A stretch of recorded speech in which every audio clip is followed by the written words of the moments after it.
here we are.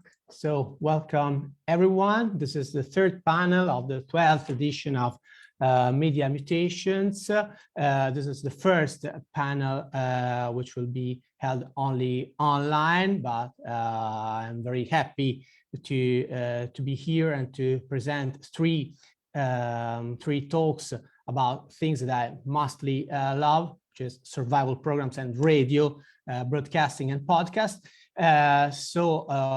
Just let me introduce myself. I'm Paolo Noto. I am a professor an associate professor of the Department of the Arts, and I want to thank all of the organizers of this conference, Luca Barra, Paola Brembilla, and Veronica Innocenti for putting this together. Now, so much for a presentation about myself. Let me present our first speaker, who is Frederick Kazum from the University of Montreal and the University of Amsterdam. Frédérique is a PhD student. She works on the intersections between digital culture and television, and her talk has the title Survival 101 Community, or How to Navigate the Mutations of Contemporary Television. So Frédérique, now I'm muting my microphone, and the mic is yours. Thank you very much. Thank you, Paolo, and thank you to the organizer for having me. I'm very happy to take part of this wonderful event, even though I can't be there in person. So I'm gonna share my screen to start with. Okay. So hi everyone. My name is Frederick Kazum. As Paolo said, I'm a PhD student at Université de Montréal in Canada, where I currently am, and in the University of Amsterdam in the Netherlands. And today I will talk to you about the American sitcom community and its journey from linear to non-linear television, specifically through its attempts at adapting to a media in mutation. And what makes Community an interesting case when thinking about the rearrangements of mainstream television in the digital arena is that it acted as a witness and a participant of these rearrangements.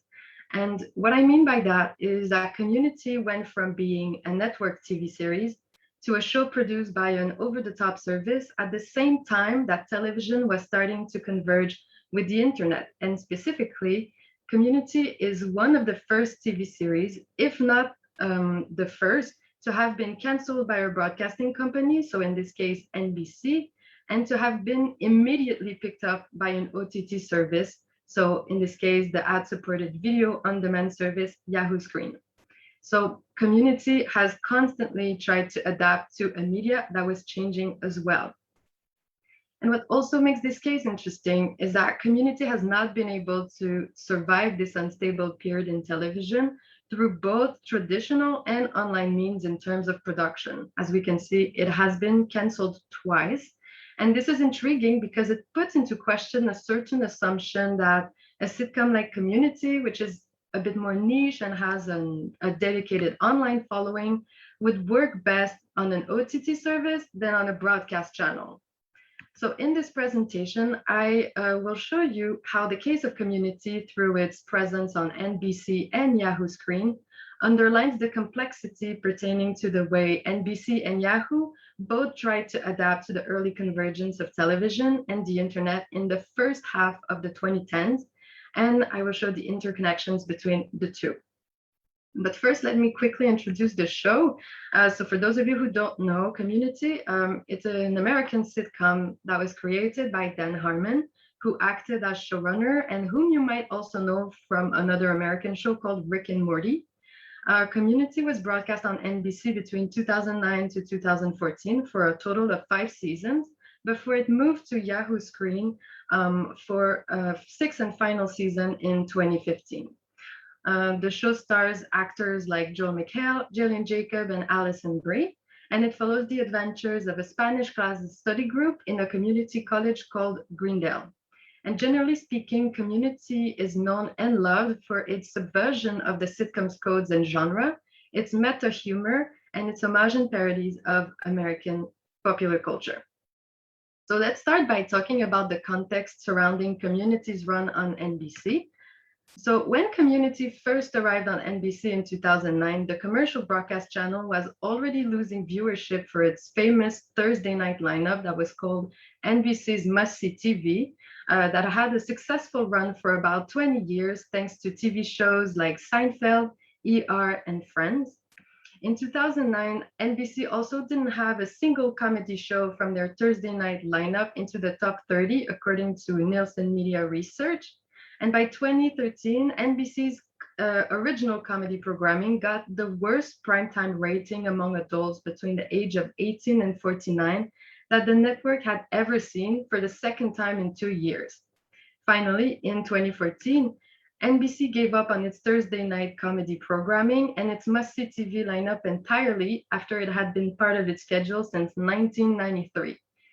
This was also the year that Community was canceled by NBC. Therefore, this period during which Community was on NBC, so 2009 to 2014, came to represent a very unstable and pivotal moment for the commercial broadcaster because it was the end of its golden age, especially when it comes to comedies. It was also a time when NBC was desperately trying to find new ways to restore its past success. However, it was facing a lot of new challenges, such as a higher level of competition within linear television, technological development, the arrival of OTT services, and more.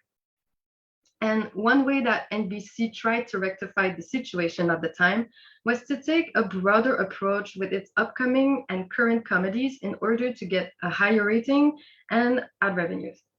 So speaking about NBC's Thursday lineup of comedies and Community specifically, NBC's entertainment chairman, Robert Greenblatt, stated, and I quote, "We just can't get the audience for them. They tend to be a little bit more narrow and more sophisticated than you want for a broad audience," end of quotation. So as a result, NBC really tried to adapt Community to its new mandate. So for example, it moved it to Friday evening, it ordered fewer episodes, but more significantly, it replaced its creator and showrunner, Dan Harmon, with two new showrunners, David Guarascio and Moses Port, two people that have, and I quote, "a strong reputation around Hollywood for balancing quirky with mainstream," end of quotation. So in short, the goal was to make Community less niche and more accessible to a broader audience in order for NBC to gain higher ratings and ad revenue. So we can see that NBC was reacting to these challenges it was facing by adapting its content. And it adapted the content to fit what is called a sticky model, a term coined by Malcolm Gladwell that other authors like Henry Jenkins, Sam Ford, and Joshua Green developed upon in their book, Spreadable Media, Creating Value and Meaning in a Network Culture. And specifically, the authors say that stickiness is what motivates people to seek out and spend time at a particular site. So a site where engagement and experiences are unified and pre-structured. And they associate the stickiness with the impressions model used by broadcast media to measure how many people see a particular piece of media.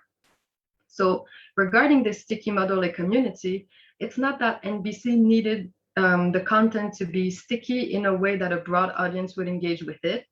It needed its content to be compelling enough so that a broad audience would engage with it on NBC and that they would stay on NBC. So in other words, for the commercial broadcaster, what needed to change was its content and not itself. However, this broader version of Community that arrived, which was its fourth season, did not achieve the higher ratings and ad revenues that NBC wished for. And it also lost the critical acclaim it previously had. In the end, Dan Harmon came back for a fifth season, but this still led to Community's cancellation as NBC decided to get rid of its must-see TV Thursday lineup entirely. So to quickly recap, what we have seen so far is that NBC was faced by some of its biggest challenges of the last 20 years. The broadcasting company tried to navigate this unstable period by changing its content and its programming, and this resulted in the cancellation of Community and the end of must-see TV and a general golden era for NBC's comedies. After its cancellation, Community was nearly picked up by Hulu before landing at Yahoo Screen, an ad-supported video on-demand service from the web service provider Yahoo. And you might have never heard of it because it existed for a very short time. Yahoo officially entered the OTT service market in 2013 in an effort to bring their company to a mobile era. And I say mobile era because according to Cisco Visual Networking Index, mobile data traffic would increase at a very high pace between 2010 and 2015, and internet video consumption would dominate internet traffic by 2015. So it was really urgent for an online company like Yahoo to provide audiovisual content for mobile consumption in order to adapt to the changes that were taking place. Moreover, this urgency to grow Yahoo's video sector came from its investors following ad revenue stagnation, and that's according to Todd Spangler from Variety. So in other words, Yahoo needed to find new ways to attract users so that more of them would engage with its services in order to grow its revenues. So we can see that Yahoo was also going through a period of instability that's quite similar to NBC's. Its original function as an internet portal, a place where advertisers were then willing to pay a lot of money for a broad homepage audience that could direct millions onto different services like mail, sports, finance, etc. It really started to decline in this mobile era, whereas apps and social networks were really starting to dominate. So in a similar move as NBC's, Yahoo tried to rectify the situation by changing its video content as well. And specifically, the company decided to invest in original series, short form series, and live programming. And according to Yahoo's chief marketing officer and head of global media, Kathy Savitt, the goal at the time was to, and I quote, attract an audience that Yahoo could develop over time, end of quotation. So we can see here as well the presence of a sort of sticky model. So Yahoo wants internet users to seek out and spend time at their particular site. So all in all, it was on this basis that Yahoo decided, among other things, to save community from cancellation in 2015. However, all these audience acquisition costs didn't bring enough ad revenues in the end. Yahoo found out that they remained heavily reliant on desktop PC users when they compared PC and mobile revenues in the third quarter of 2015. And the company's financial director, Ken Goldman, stated, and I quote, that Yahoo recorded a $42 million impairment charge on the value of its video assets, end of quotation. And following this news, Yahoo decided to cancel all of their original programming and to officially shut down its OTT service in 2016. So in light of everything that we've seen, what's interesting with Community is that its broadcast on NBC and Yahoo screens show that NBC and Yahoo have a lot of common elements. They both follow a sticky model because they depend on high ratings or internet traffic and ad revenues. So specifically, they want people to seek out and spend time at their particular sites. They were both facing similar challenges in relation to their longevity on their respective medium, and they now needed to adapt to some changes. And finally, their effort with Community, so hiring new showrunners or saving it from cancellation, did not reach their expectations. So in conclusion, what does Community's journey through linear and nonlinear television can tell us? In general, I think Community's journey provides a unique point of view to witness the mutation of television during the 2010s in the United States. The series became a problem for both linear and nonlinear television as it struggled to adapt to NBC and Yahoo's sticky models in order to survive. Therefore, Community ended up acting a bit like a paradox or a contradiction. It was greenlit by the same commercial broadcaster that deemed it too niche to stay on the air, and it didn't succeed online when it was expected to do so. So in other words, Community became some sort of problem that nobody was really able to solve because it reflected the challenges that NBC and Yahoo were facing at a time when both companies were forced to change due to the early convergence of television and the internet. Community's journey also showed us that the series seems to have played some kind of role in the rearrangement of mainstream television in the digital arena. Specifically, its resistance to linear and nonlinear television helped bring Yahoo Screen and Must-See TV to one end. And I say end like this because NBC did revive must-see TV in 2016. But fundamentally, I don't think community's journey represents the end of something. I think it represents mostly the inevitability of the transformations that have affected and will always affect the medium of television. It really underlines the capacity of television to constantly adapt to changes taking place within and around it. And ultimately, community's journey shows that transition is not so much something that television undergoes, but the way that it exists. So that marks the end of my presentation. Thank you very much. And I'm available if you have any question or want to get in touch. Thank you. Thank you. Thank you very much, Frédérique, for showing us this very interesting case of difficult convergence, I would say. Now it's time for Marta Perrotta. Marta is an associate professor at the Università di Roma 3. She mainly works on radio and TV from an historical perspective. And the title of her paper is Sounds Like an Old Story, Innovation and Resistance in the Podcast Experiences of Italian Radio Broadcasters. Thank you, Paolo. I hope you can see my screen now. And good evening. And thank you, Paola, Veronica, and Luca for setting up this wonderful conference and giving us the opportunity to listen to the wonderful speech this morning of our keynote speaker. The aim of my speech is to give an account of the ways in which some of the main radio stations in Italy are facing the challenges posed by the promising audio-on-demand market, and in particular by the podcast market. It is based on an ongoing research. Already today, the listener is surrounded by an unprecedented variety of sound proposals, musical and spoken, linear and non-linear, branded and non-branded, local and global. Any content, almost any content, is accessible from a myriad of devices, smartphones, laptops, connected cars, and smart speakers at any time and in any place. Radio, given its elasticity and creativity, seems to be a medium capable of dynamically responding to these new challenges. Public service in particular is challenged by this reality, and it is so throughout Europe, where the most important issues are competition from audio streaming platforms, the aging of the audience, and unfamiliarity of young people with the medium. The big issue facing radio broadcasters could actually be a major competitive advantage in responding positively to the global focus on sound content. The entire media world and all sectors of cultural industry, from social to publishing, from video games to major brands, are increasingly emphasizing strategies that have to do with sounds tailored to their audiences.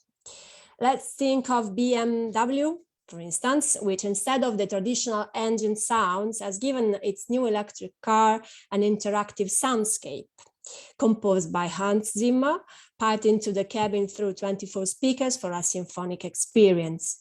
Or let's think about the IKEA catalog in a podcast version, after saying goodbye to paper and discovering the power of sound in describing and activating curiosity about products. Let's add the success of audio-based socials, a sector that has been booming in the last year, the most recent one like Clubhouse, but also the already established one like Twitter, Facebook, Spotify, that had the voice chat feature for professional, friendly, or themed use on interest and playful dimensions. Podcasts and audiobooks are the areas of digital audio that most overlap with spoken radio offerings. Maybe the attention of the media and industry players have focused on podcasts, where the competition from publishers of all kinds has become very strong, while audiobooks have so far remained confined to the world of publishing itself. Yet the latest data tell us that there is a growing demand in Italy for audiobooks and the paid service that offer them. According to the latest Nielsen research for Audible, May 2021, audiobook usage is growing by 11% for a total of 10 million listeners in 2021. And podcast is probably the hottest industry right now. Although it has been technically possible since the early 2000s as amateur practice, and then as a form of replay radio programming for broadcasters, it finally became a mainstream audio storytelling format, which happened in 2014 with the global success of a true crime podcast titled Serial. The attention to these and many other products has pushed digital publishing and the broadcasting world, already widely engaged in investments on dedicated platforms and contents, to move forward with the production and distribution of podcasts, exploring their full potential on the back of an increasingly lively attention and impressive growth in consumption, first and then in North America and in the last 5 years also in Europe. Slowly but inexorably, the culture of podcasts is also emerging in Italy, a country where listening to traditional radio, live and free, is very strong, although it has lost a few points in the COVID era.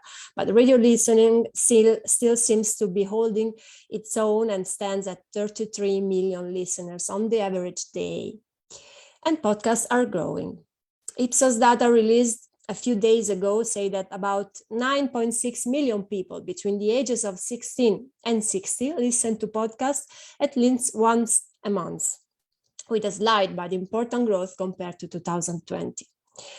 The average time devoted to these products is growing too, and a large part of consumption is concentrated among young people, attracted to spoken word contents by a rich bouquet of aggregators and platforms that push towards a total involvement of the user, serving him in the same subscription, music on demand, podcasts, audiobooks. Moreover, in the last years, there has been a consistent increase in the quality and complexity of podcast offering, with podcasts from producers and aggregators of various kinds. Many of them are linked to radio broadcasters, some are produced and hosted on local podcast factories, and some come from independent producers. Others, of course, refer to global operators of the audiobook market and streaming music market, which have launched their Italian localization strategies with podcasts, with original podcasts between 2018 and 2020. But what have radio stations in Italy done to respond to this massive growth in platforms and podcast offerings? Not so much. Currently, podcasts for national radio stations are still synonymous with asynchronous on-demand listening for the daily programming. The leading national station RTL 102.5, for example, which has an 8.6 share in the average quarter hour and which is very much committed to the video promotion of its brand, has a small podcast and original section on its app where it basically offers excerpts of its programming and a few original series made in collaboration with LuxFide, an important audiovisual production company. The series produced for the podcast offering are in audio and video, which is a distinctive feature of the brand. Thus, for example, this series by Giovanni Schifoni, a versatile actor in cinema, theater, and TV series, is entitled Miti, Eroi e Merendine, Myths, Heroes, and Snacks. The concept consists in bringing a narration of the Greek myth into everyday life. What would the heroes of mythology do when faced with everyday problems? Io sono Giovanni Scifoni e voi state ascoltando Miti, Eroi e Merendine, ovvero cosa diventano i miti greci nel delirio quotidiano in famiglia? Cassandra e l'Ario Sol. Gli argonauti partono alla ricerca del calzino spagliato, il cavallo di Troia per ingannare dei minorenni e fargli credere che i broccoli sono speciali patatine verdi. Il mito di oggi è Ulisse, l'uomo dal multiforme ingegno. Chi non vorrebbe essere Ulisse? Dai. Finita la guerra, infatti, Ulisse parte per tornare a Itaca, la sua amata isola, dove c'è moglie e figlio che lo aspettano. E Ulisse si prende delle pause. Ugigia. Calipso!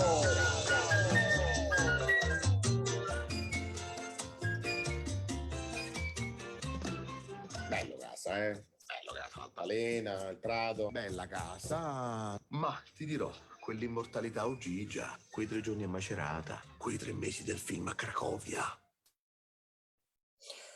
RTL choice is always to make a radio station that can be seen beyond being listened to.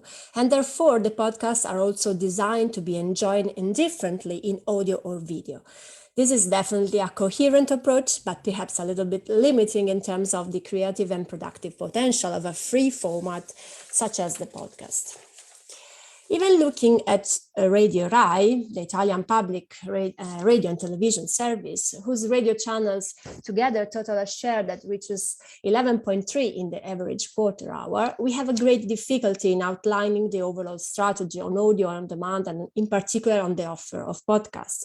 The decision to make original podcasts dates back to the end of 2019, when a group of authors of one of the most innovative programs in terms of language of the third radio channel, Radio 3, was given the task of focusing on the concept of what would be the first original podcast in Rai, a company that has been making radio and experimenting in the field of sound storytelling for almost 100 years. Labanov was born in 2020, Bodies Without a Name, a series of 5 episodes of about 30 minutes each, in which we listen to what happens in the laboratory of anthropology and forensic odontology active since 1995 at the University of Milan, founded and directed by Professor Cristina Cattaneo. In the podcast, the professor and her colleagues recount various news events and stories that have marked their work in the recognition of human remains. Episode 5, titled From the Bottom of the Mediterranean, deals with the tragic shipwreck of a fishing boat off the coast of Libya that claimed the lives of 1,000 people in April 2015. Labanov researchers were sent to the province of Syracuse to give an identity to the many bodies found in what was perhaps the largest accident in the Mediterranean since the post-war period. Il giorno che sono entrata nel barcone avevo tentato di immaginarmelo, però non c'è nessuna immaginazione che possa arrivare a questo livello di realtà. Io ho pensato come saranno disposti, invece non riesco neanche a ricordarmi che cosa ho pensato, cioè tanto è stato non è neanche stupore, è stato proprio un po' una constatazione, ecco, questo è, no? Cioè c'era questo buco, c'era lo scalino da fare, ma dovevi camminare sui morti, perché i morti riempivano metà dell'altezza della stiva a strati. Quindi avevi morti tutti quasi a faccia in giù, stratificati uno sull'altro, e per andare a cominciare dovevi camminare, cioè metterti a scavalcarli, a camminare. Io mi ricordo che mettendo un braccio in fondo per vedere fin dove arrivavo, cioè, continuavo a sentire parti di corpo oltre tutto il mio braccio, quindi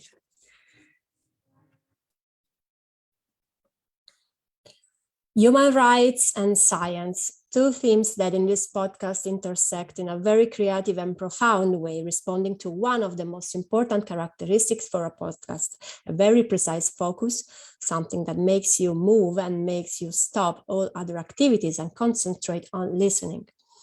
Winner of the Prix Italia as Best Documentary in 2020, Labanov has long remained the only original product in the public service podcast offering, which is actually full of replay podcasts.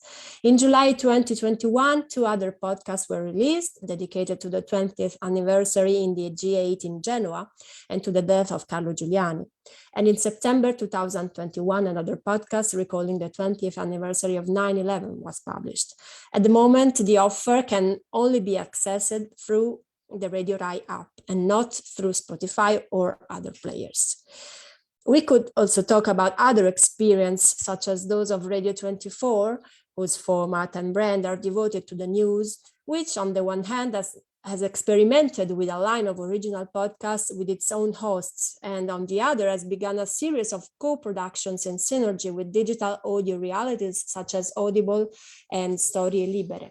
However, I would like to point out some conclusion regarding our radio market and its relationship with the podcast format. There are clear and powerful signals of the increasing interest by the Italians towards this audio market segment. Despite this, radio stations have so far been very lazy, if you will allow me the term, in realizing the potential of the sector.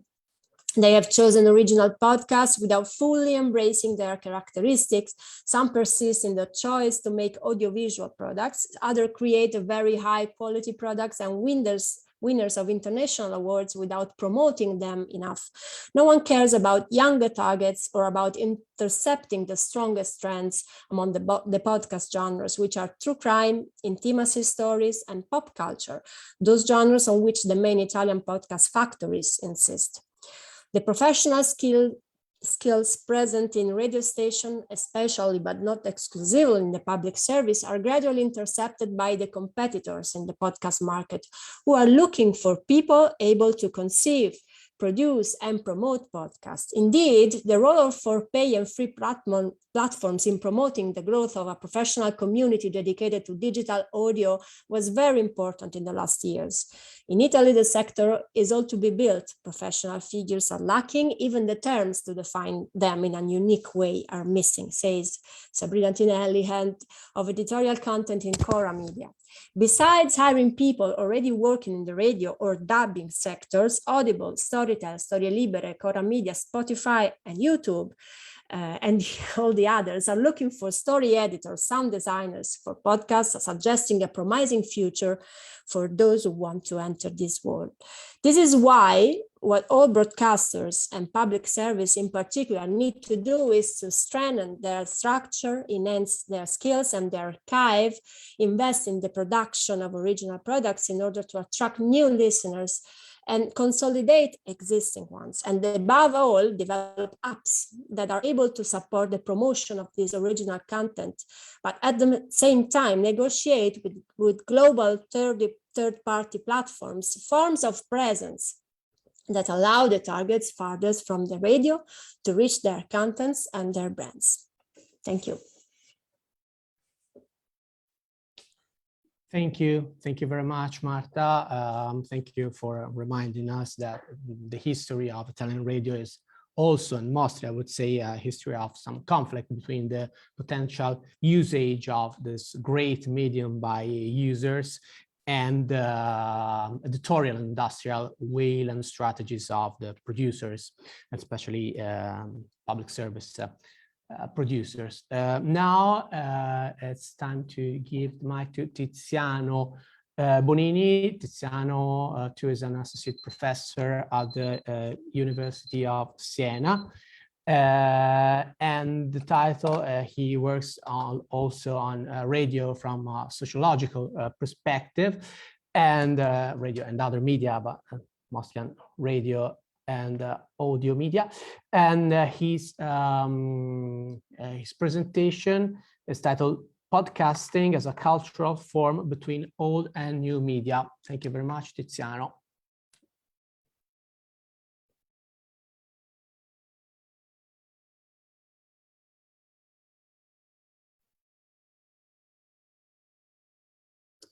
Okay, now Here we are. Open up the mic.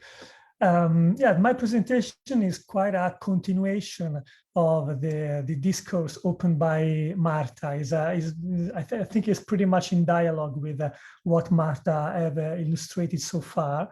I will just try to, my argument is to describe the nature, the nature of podcasting, what podcasting has, or how podcasting could be understood, neither as an old media, as a simple remediation of radio, neither as a completely new media. So argument, let me put the presentation mode on. So arguments over the nature of podcasting have marked both radio studies and emerging podcasting studies in recent years without resolution. So radio scholars find in podcasting a remediation of radio, while those who approach podcasting from other disciplines or from digital media studies tend to emphasize the disruptive aspects of podcasting as a new media. In this paper, in this presentation, I propose a way out of this debate which draws upon the cultural history of broadcasting, the political economy of communication, and social shaping of technology studies. Comparing the early years of broadcasting with the early stage of podcasting, I will try to show that podcasting has remediated some aspects of early radio, namely radio production and distribution models, but also radio aesthetics and radio listening practices. Podcasting is not only a new digital mass medium, as some scholars, me included, previously proposed, but it also remediated radio in many different ways. Many scholars have argued that podcasting remediated radio, but they mostly referred to the remediation of its talk and interview shows and narrative genres like radio drama, features, and documentaries. In the following section, I propose the remediation of radio, that remediation of radio happens at three different levels, three kinds. We can talk of three kinds of remediations. Podcasting remediates radio production ecosystem, podcasting remediates radio aesthetic genres, and podcasting remediates radio listening practices. In this case, for remediation, I do not imply a conscious act of reappropriating a previous medium and making it new. Remediation for the aim of this paper means the repetition in a slightly different and renewed form of previous production patterns, genres, and distributions of radio. Let's start with the first kind of remediation, the remediation of radio production ecosystem. What does it mean? I argue that the platformization of podcasting that is going on is doing to podcasting what the Radio Act of 1927 did to broadcasting. So if we compare the consequences of platformization of podcasting and the so-called commodification of broadcasting, we can see at least three similarities at the level of at the domain of content selection, audience datification, and concentration of power. At the level of content selection, there are both in the platformization, that in the commodification process, we can see the emergence of new gatekeepers. In the case of podcasting, we see platforms as new gatekeepers for podcasting. After 20 years, we can say now that people and your listeners do not reach podcasts the way they did in 2010, for example. No? They, as Marta showed us, platforms are gaining traction and are becoming the most relevant players and the most central places where people go to search for podcasting. And this is something that Sullivan, an American media scholar, already noted. The platform, he is the first to call this process the platformization of podcasting. But at the same time, this is something that happened in broadcasting too. After the 1927 broadcasting law, the RCA established as a new gatekeeper for broadcasting. In the late 1920s, RCA effectively defined the practice of radio broadcasting as a corporate one-to-many experience rather than an audio exchange among everyday citizens or creative amateurs. A second kind of remediation is the similarities between early stage of broadcasting and podcasting is datification. Datification is not entirely new. It's not something new because already happened in broadcasting after, again, 1927, because the Radio Act of 1927 made more space for commercial broadcasters. But to profit from the selling of the audience needed first to be measured. So we can say that datification of the audience started after 1927. And we can see, for example, how datification of the audience looked like in 1934 and how audience was fragmented and measured, metrified, and valorized. Datification of podcasting listeners is becoming important just now that platforms can have the infrastructure to measure podcasting audience. Another example of early stage datification of the audiences. And then the third similarity is more concentration of power.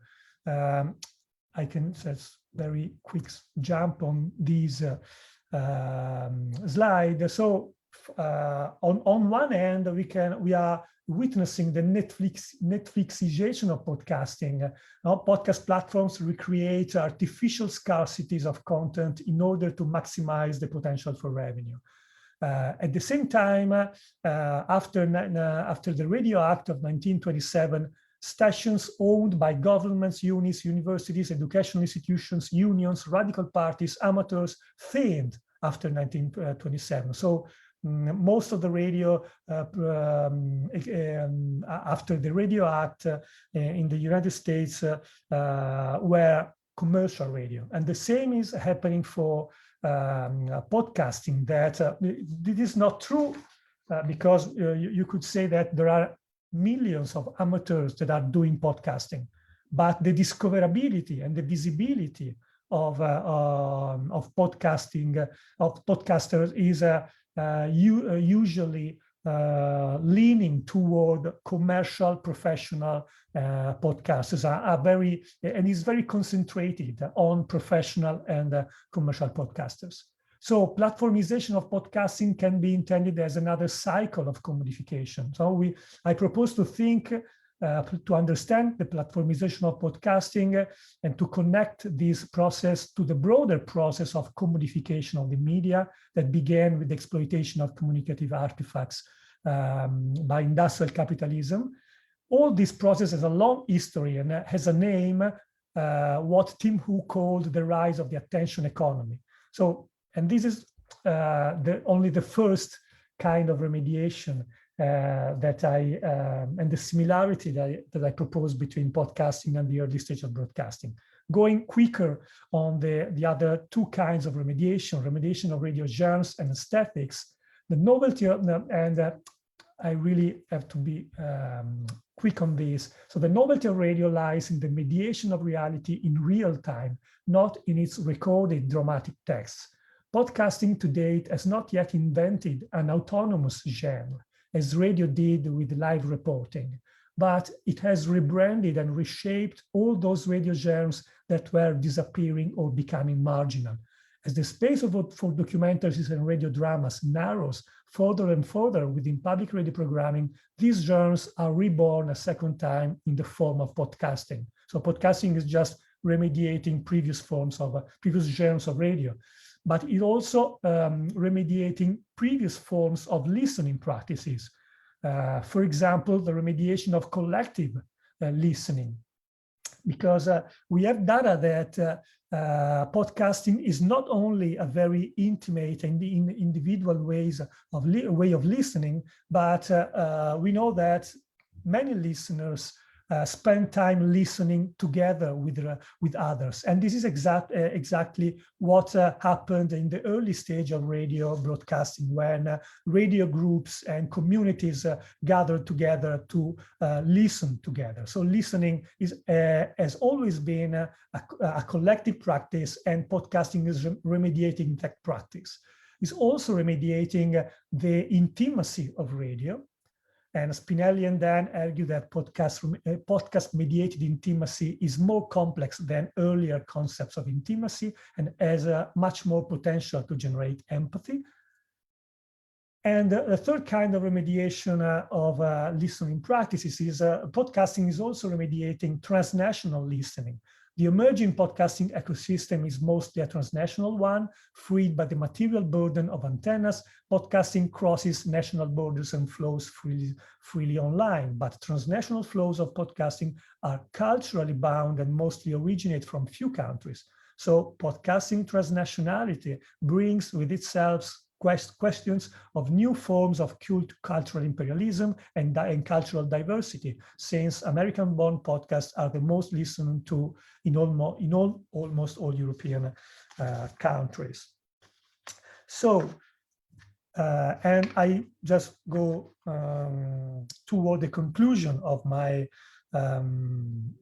argument.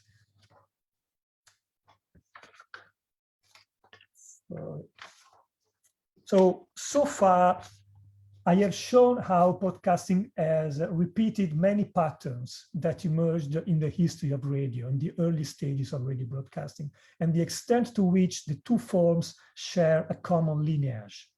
But podcasting has not only remediated some elements of radio, it's also remediated many other media.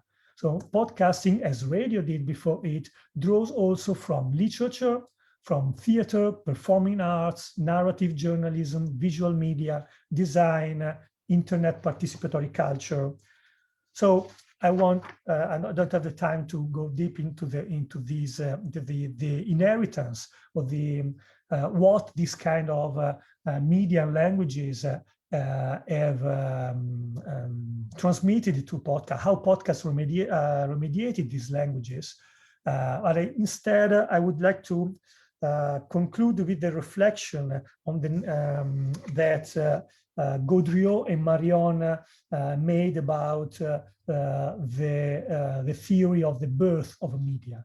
Instead of talking about the birth of a medium, we should instead be talking about its constitution. So surely the so-called birth of a medium cannot be categorized as a discrete and momentary event that can be assigned a date and identified as occurring at a precise instant. The word constitution carries with it the idea of the medium consecration as a result of progression. What does this mean? Gaudriot and Marion approach to the genealogy of media allows us to conceive a medium as a living, dynamic, malleable, evolving body, and not as a simple technological object or product that is materially stable.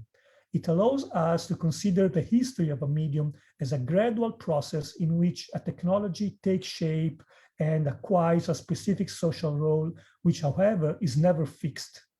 This vision brings us closer to the perspectives developed by social shaping of technology studies and social construction of technology studies, for which a technology is the result of a social construction process in which different actors, human and non-human, contribute over time to its constitution.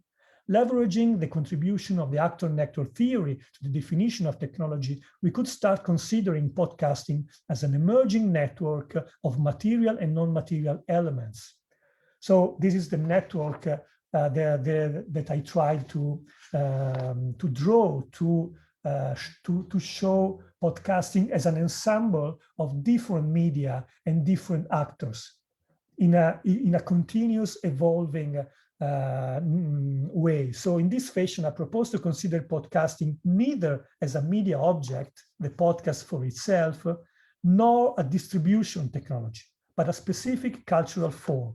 Podcasting then is a complex hybrid cultural form that should be understood as the product of an evolving network of different and dynamic clusters of human and non-human actors. If we bring in the network metaphor, podcasting could finally be intended not as an object or a concept, but as a relational artifact, something similar to the definition that Stern et al. Already gave of podcasting, a practice, a group of connected technologies, practices, and institutions, rather than a new standalone medium or format. And I really conclude. We may begin to see that podcasting is not just a cultural form shaped by a network of different actors, but a whole hybrid media ecosystem made by competing networks of actors and shaped by asymmetrical power relations between legacy broadcast and media companies, emerging tech companies, and independent producers. Or, put more simply, a new complex socio-technical assemblage or ensemble of a different media, cultural forms, and network of actors. What we can learn from this genealogy of podcasting: the case of podcasting could serve as a tool to understand the unstable nature of every media in society, or what Christina Dunbar-Esther calls the flexibility of technology over time. Thanks. Thank you very much, Tiziano, for this very convincing account of remediation as a multi-layered process, and not just as a transfusion of some contents from one place to another. I think we still have some minutes left for some questions, for some discussions. So I'm asking for help from the DAMS lab, from the auditorium. So just asking if someone who's connected either on our digital arena or on the real life auditorium has some questions. Otherwise, it will be myself to do that. Yes, wait a second. Paola, very short, quick question from us here at the DAMS Lab. Thank you to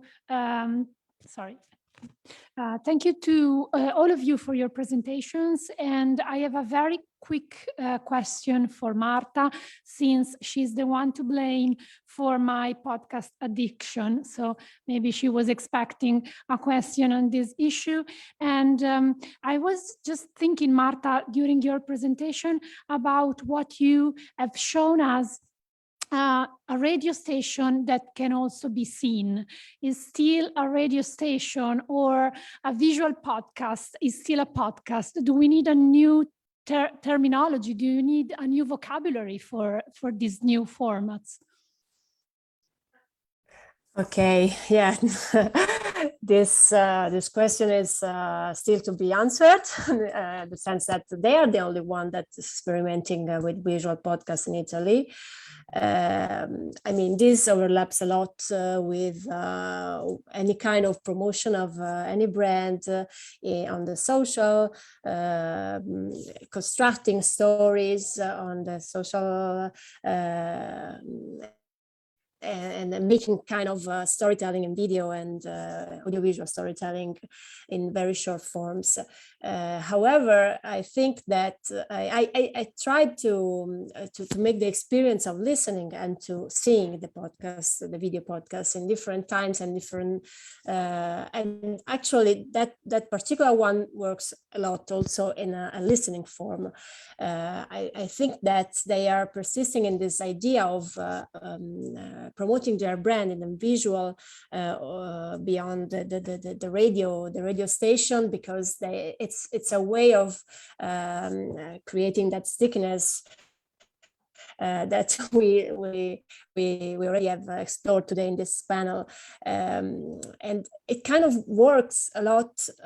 When speaking of comedy, for instance, I don't think it can work for other kind of genres, like, I mean, the true crime, or any kind of documentary that can be on the side of the news, or on any other side of information. That there should be many diverse results with this kind of experimentation. But since they are the first one, I think they have to experiment a little bit more on this.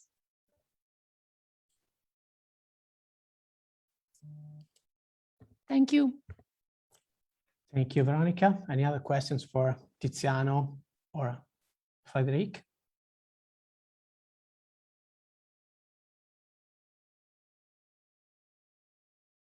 Paola? I'm gonna stay here, sorry. I have a question for all of the speakers, actually, because I was thinking about consumption, so like binge consumption. And especially in Italy, we see that podcasting is a new phenomenon thanks to binge listening, actually. So for Marta and Tiziano, my question is, do you think that the fact that now we can binge listen to podcasts has played a major role in the phenomenon in Italy? And for Frédérique, my question is, how is community working on the binge watching environment? Because it's an episodic series. So how is it like watched now?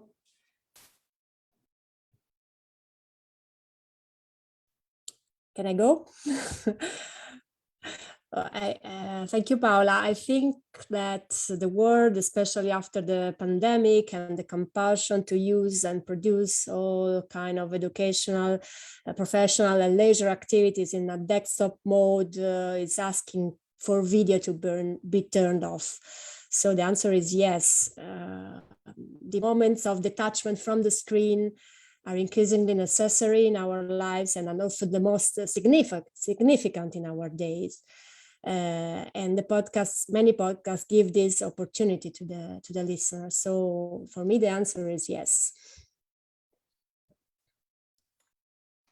I can say binge listening is a specific practice of listening, a practice specific of on-demand media.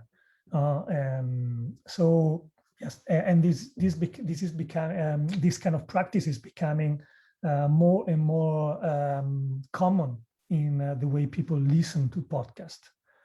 And it's quite similar to what happens with on-demand television products.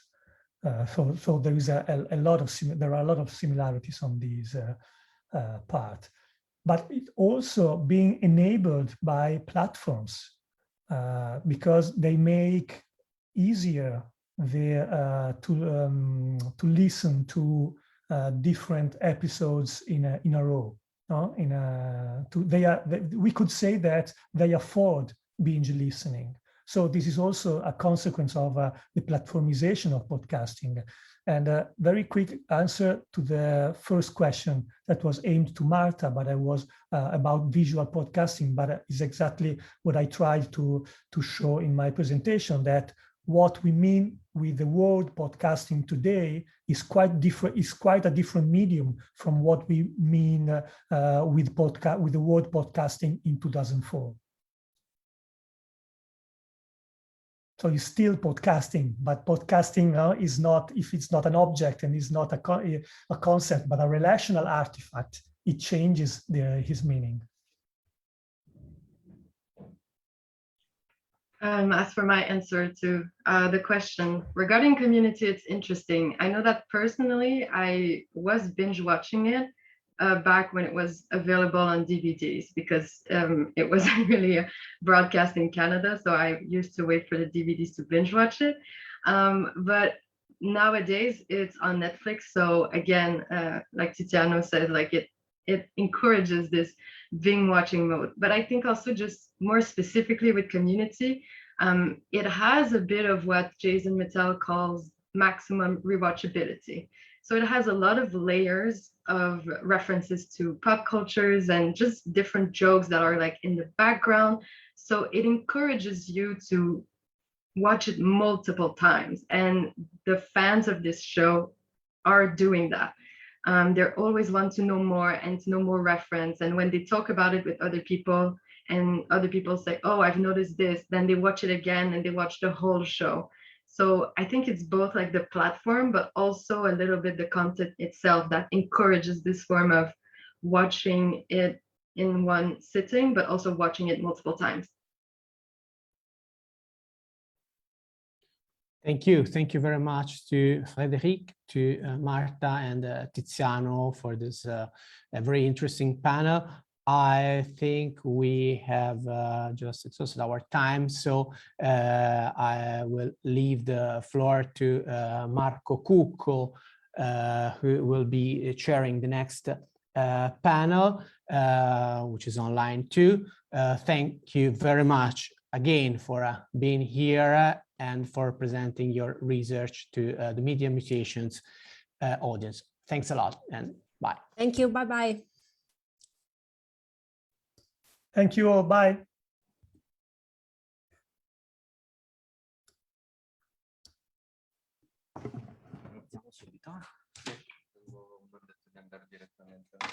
Ah, ok. C'è un video.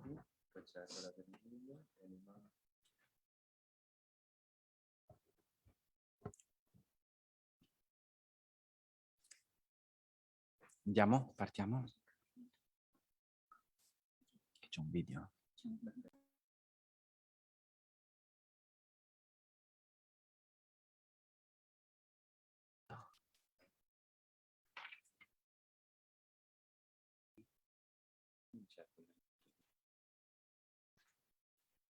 Non lo so, non lo conosco. C'è una persona che...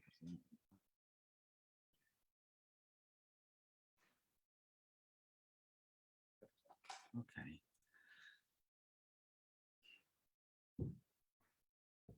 Vado?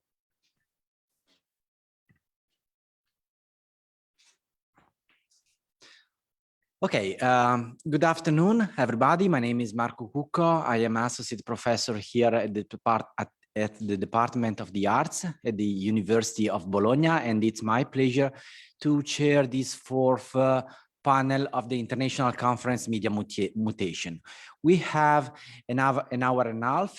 This panel is composed of four papers, and I invite all the speakers to give a talk of about 15 minutes in order to have time enough for a final Q&A section. I remind all of you that at 5:30 there will be a workshop online. The title is Negotiating with Digital Platform, which is organized in collaboration with NEXT, the European Network for Cinema and Media Studies. So let's start with the first speaker of this panel, Jennifer Gillan. She will give a talk entitled National Broadcasting Meets Parents Company Circulation and Streaming Libraries. Jennifer Gillan is professor at the Bentley University. Jennifer, are you with us? Hi. Yes, hi. Thank Hi, you. Jennifer. So the floor is yours. Okay, I will be sharing my screen, and I'm sorry I'm not there in person. It's very sad for me. Okay. So I assume you can see that? Okay, so thank you everyone for always hosting such wonderful conferences. I have great memories of being there. I'm sorry I'm in my living room in Boston, but I put a little Venice behind me. So I'm just going to start by talking about something that I've already written on and now is a little outdated. So I updated my assessment of this. So I'm looking at two streaming models of content that promote other content. And in an article that I wrote for the Edinburgh University Press anthology, The Franchise Era, I look at Disney's use of precise clusters, which you can see on the screen slide here, I hope, including sitcoms like Blackish and Grownish, to promote the movie Black Panther in the time of its release. In contrast, Netflix use in 2018, so this is when I started analyzing this, of its licensed sitcom content, including Parks and Recreation, to promote other content on Netflix, such as Master of None. It's A-level content like, at the time, Marvel's Guardians of the Galaxy with Chris Pratt, also in Parks and Recreation, and a range of B-level movies linked to all sorts of smaller actors and larger actors in this ensemble sitcom. So later I'll show you the prices that are being paid on streaming services for ensemble sitcoms from the US and why that might be. Today, I'm going to just first review what I said in 2018 about the Netflix model of what I call the loose cluster approach to streaming. And oh, it now says participants can see your application. So I hope you're looking at my slides here. And in this loose cluster, you are trying to get people to watch other content in your library. So I contrast this 2018 loose cluster model to the current Disney Plus strategy linked to its series WandaVision. And I argue that it's emblematic of a new hybrid between precise and loose. So WandaVision is connected in a precise cluster, very obviously, to Marvel content airing on Disney, and in a loose cluster to content such as old broadcast sitcoms, US broadcast sitcoms on Hulu, controlled also by Disney. Precise clustering has long been the Walt Disney Company strategy since it began cross-marketing heavily its princesses, villains, sitcoms, and its Pixar and Marvel ensembles. But I think it's a missed opportunity that the streaming service does not promote loose clusters of content within the interface. Finally, I contend that Wandavision is unique in the way its episodes not only generate interest in prior and future Marvel films and TV, but they also do something that I call textural poaching, playing off Jenkins' famous phrase. And I talked about that in an article that Bologna series journal published on Twin Peaks. So my argument is that textural poaching involves taking surface textures of costumes, credits, set design in Wandavision from past TV, and then decontextualizing this to make it circulate in ways that are not necessarily aligned with textual meanings in the original. And this connects to some interesting theories about memory and the way memory works in television.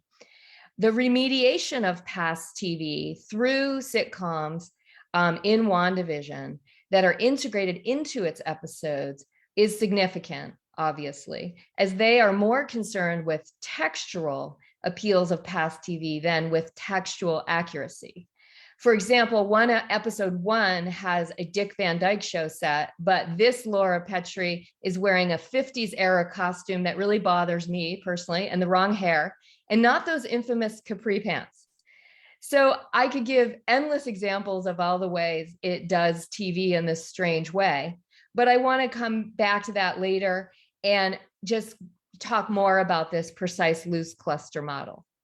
So Netflix was very interested in acquiring old US sitcoms, especially NBCU's The Office and Parks and Recreation and other things from that era.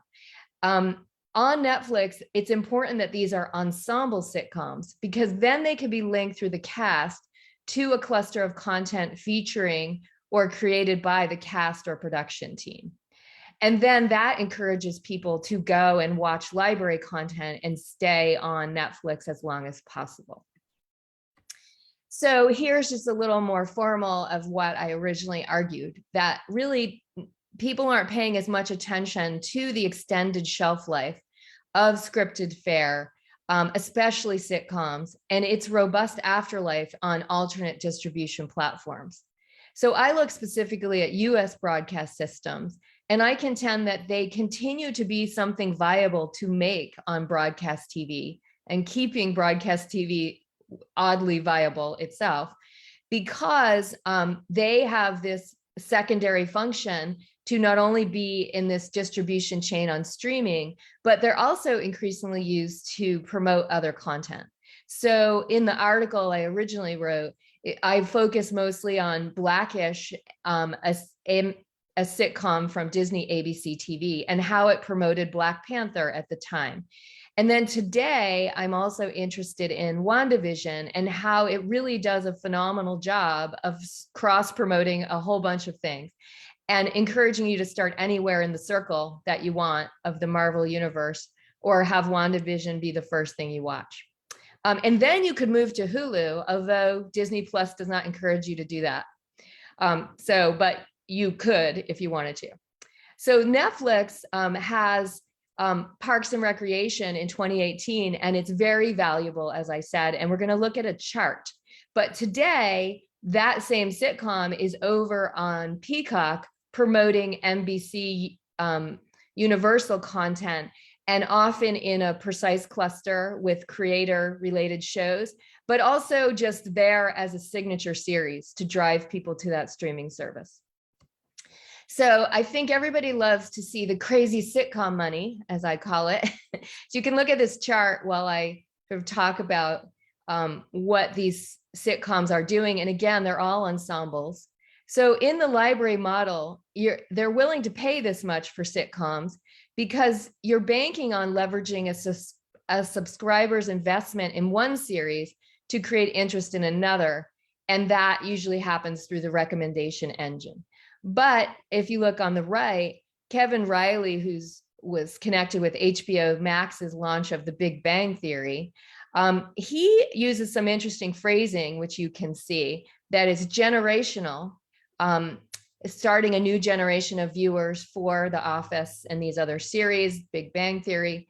And then sitcoms become destination assets, which I thought was an interesting phrasing, and comfort content. So Netflix did a study and found that after people binge watched some kind of complex long arc, they would watch sitcoms. And in 2018, the #1 show was The Office, which for many new generation viewers was a new show to them.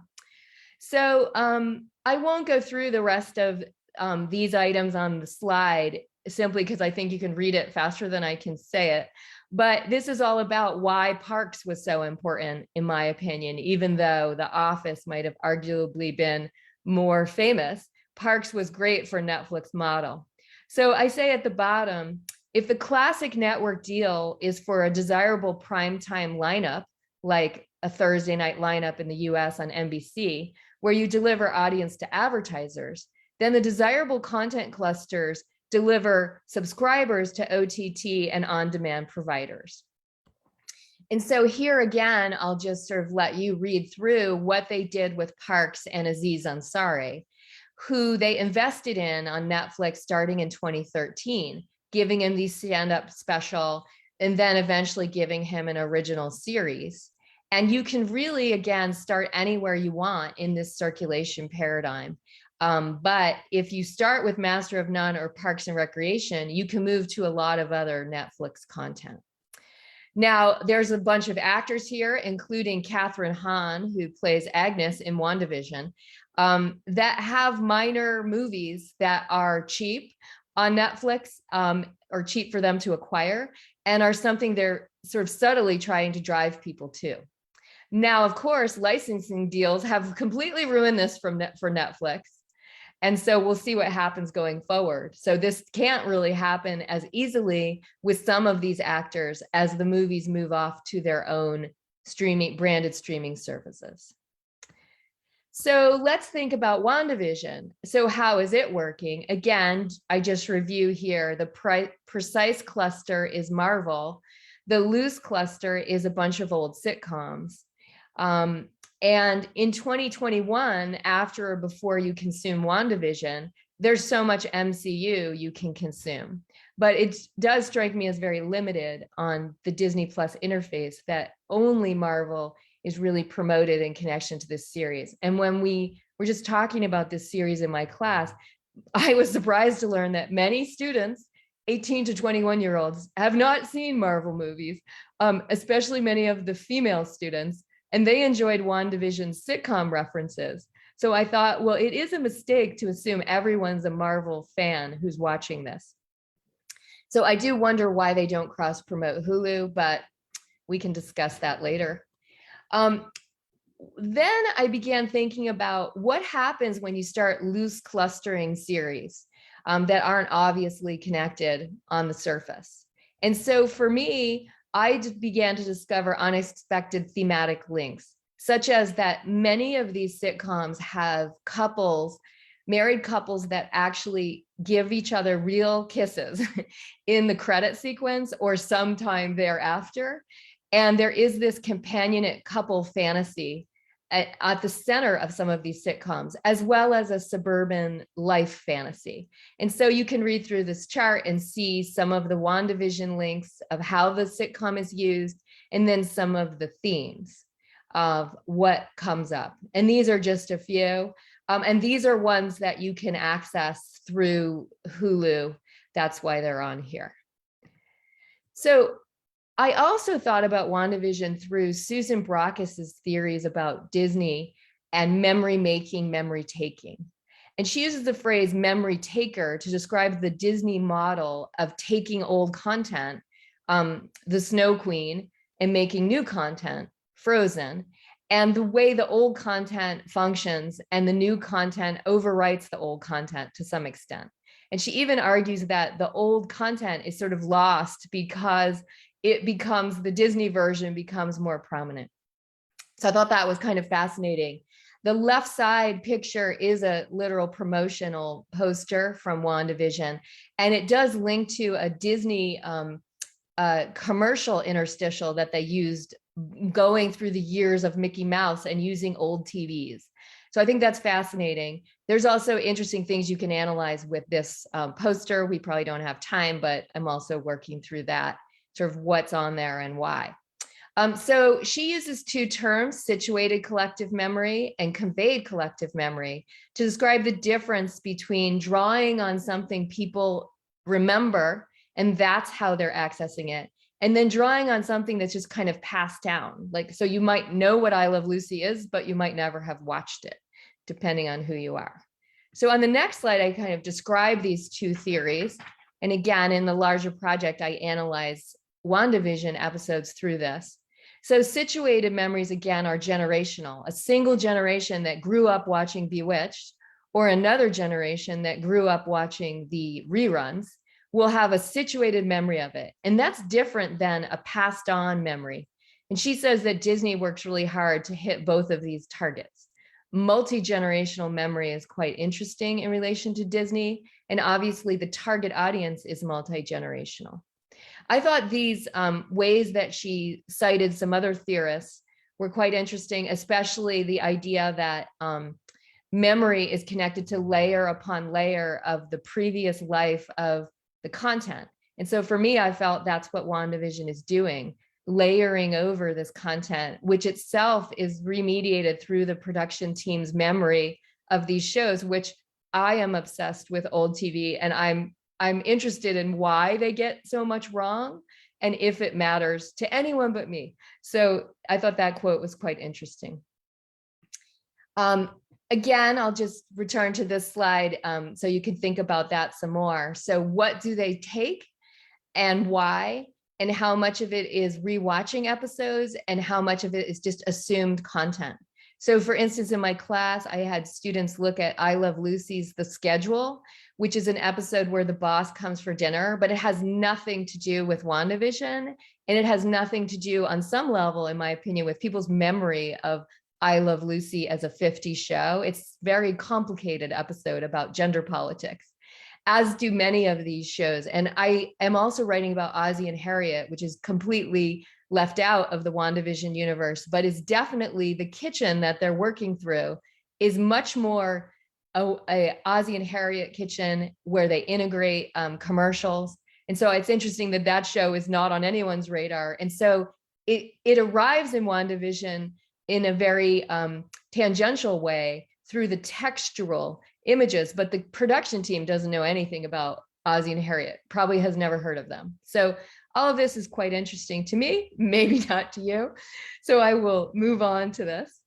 And so the last thing that I do is read WandaVision through some theories, sort of famous cultural studies theories, including Ahmed's happy object theory and Lauren Berlant's notion of cruel optimism.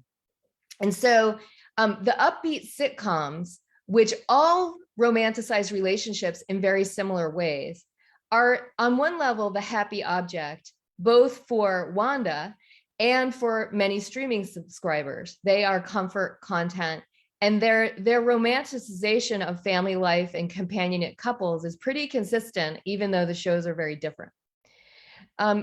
Two authors, Garland and Sandlin, use Ahmed's happy object theory to explain the flawed depictions of idealized love in Disney animation, particularly Beauty and the Beast. And they borrow Ahmed's phrase, to be made happy by this or that is to recognize that happiness starts somewhere other than the subject. So obviously there's a lot of problems with this mode of seeking happiness. They argue that inevitable fated love, as it's consistently constructed by Disney and often in sitcoms, is capable of overcoming any obstacle, including dark magic, as well as all of these barriers. And this definitely is how Wanda feels about fated romantic love. And there's a lot of dark magic in WandaVision she's trying to combat. So this focus on happy object reflects a widespread American cultural obsession towards love as the ultimate source of happiness. Now they say it's an American obsession, but when we discussed this in my class, it seemed to be obsession of everyone from all sorts of cultures, but I cannot speak to that fully, but it is an interesting issue. Are many, many people obsessed with romantic love as the happy object? Wanda's desire to live inside a sitcom world with Vision her former partner, who is actually dead before the series begins, so you have to start wondering, why is he alive in this world, is also linked to Bertolant's notion of cruel optimism, because it makes this optimistic idea that she can achieve this happy object of a certain kind of life. And she can't, both because of all the deaths she's experienced and also because of her war-torn background. None of this American dream is really available to her on some level. Vision's redefining of grief earlier in the Marvel universe as love persevering returns us to the sitcom's special episode idea, where in the end, the character regains equilibrium after some bad experience. So the special episode in a sitcom would usually be something negative would happen, but then equilibrium would be returned. So there's a sense that Wanda's trying to do that with the sitcom universe she creates. And another area that I'll end with that I'm really fascinated by and have been writing about is how grief and loss are as a central theme creates a new loose cluster of content between Wandavision and moments in the Marvel universe, such as the Rocket Raccoon story in Guardians of the Galaxy, the other stories across the Marvel universe, moments in Pixar, that are all about grief and loss as central. And we can continue to explore WandaVision and the other content available across Disney Plus or Hulu. But of course, that would take more time. And I think that my time is up. So I just wanted to preview sort of what I'm doing today with these two models. And I thank you for listening to me. And I invite your questions later. Okay, thank you very much, Jennifer, for this very interesting analysis of the role of sitcom in the contemporary media system. Of course, there will be time at the end of the 4 presentations for discussing, for questions and comments. Now I invite David to join us. Hello, can you hear me fine? David. Yes, we can hear you. Okay, so David Levente Palatinus, is it correct? Eccellente. Okay. Is a senior lecturer in media and cultural studies and founder of the Anthropocene Media Lab at the Catholic University of Ruzzomberok. Yeah. Okay, great, thank you. And the University of Liberec, that's the other one. I'll just say it for you. I know these are difficult to pronounce. Thank you for your support. He's going to give a talk entitled Streaming Trends and Platform Wars, Quality, Participation in the Case of the Expanse. David, the floor is yours. Thank you. So I will start sharing my screen. At first, you'll only see my background. And now you should also see the presentation itself. Yes, now we can see. Yes, okay, super. So thank you very much for this. So this is actually a project in the making. So it's an ongoing project. And I will try to kind of summarize this in a very concise way. There's plenty of aspects to it, which I wanted to kind of cram into the presentation, but then I ended up sort of shortening things and then taking things out so that I fit the 15-minute time frame. So my kind of central question about the expense within the context of what we could call the streaming wars is just how conscious about their choices specific audiences are when it comes to choosing platforms, and how much platform logic will impact on audiences' perceptions of specific contents. And I think that The Expanse is a very good example of practice for this, because on the one hand, it was saved by the fandom after it was canceled by Sci-Fi, and also picked up by Amazon and now being streamed as a Prime original content. So my question is actually, to what extent or how can we negotiate demand and preferences on the part of audiences? What does it mean when we say that audiences follow specific types of contents, meaning that they're willing to actually follow the content to a platform onto which it transfers? I will address the role of Amazon Prime in the revival of the series, and here comes the kind of most important part, I think, or the most important aspect. I'm looking at fandom, what happens in the Expanse fandom, more precisely in a very specific dimension or a very specific segment of the Expanse fandom. There's two groups. One is called Everything the Expanse, and the other one's called the Expanse Geeks. Both of them are there on Facebook as well as on Twitter. And what I did was that I actually researched these two fan communities, and I was interested in the types of contents that were circulating specifically around 2018, when this transition from sci-fi to Amazon took place, and around September, October. So these past few, I don't know, weeks of 2021, when we are waiting for the arrival of the final season of the series. The trailer has already been released, and the date of the premiere has also been given. It's the 10th of December. So Expanse fans out there, I don't know how many of you there are out there, but a big shout out to you, and we're all looking forward to the 10th of December. So The Expanse is considered to be an iconic sci-fi drama, right there in league with programs that constituted a shift in the history of sci-fi television, such as Star Trek, Battlestar Galactica, and by now it has grown into a multifaceted popular cultural phenomenon, partly precisely because of the level of engagement in the fandom and the paraphernalia constructed around Everything the Expanse. The show's content and the underlying concept reach beyond the immediate context of the show to encompass various aspects of public discourse, including practices of memification. We can see, I don't know how well it's visible, but it's Bernie Sanders sitting in the middle right there. And other forms of popular allegorization, where fandom would see and comment on everything in the public sphere through the lens of the Expanse, from the Perseverance landing on Mars to, obviously, Richard Branson's and Jeff Bezos's respective space flights of late. The Expanse was acquisitioned by Amazon Prime in 2018, as I have already mentioned, after the original network decided to cancel the show after just 3 seasons, despite very high ratings.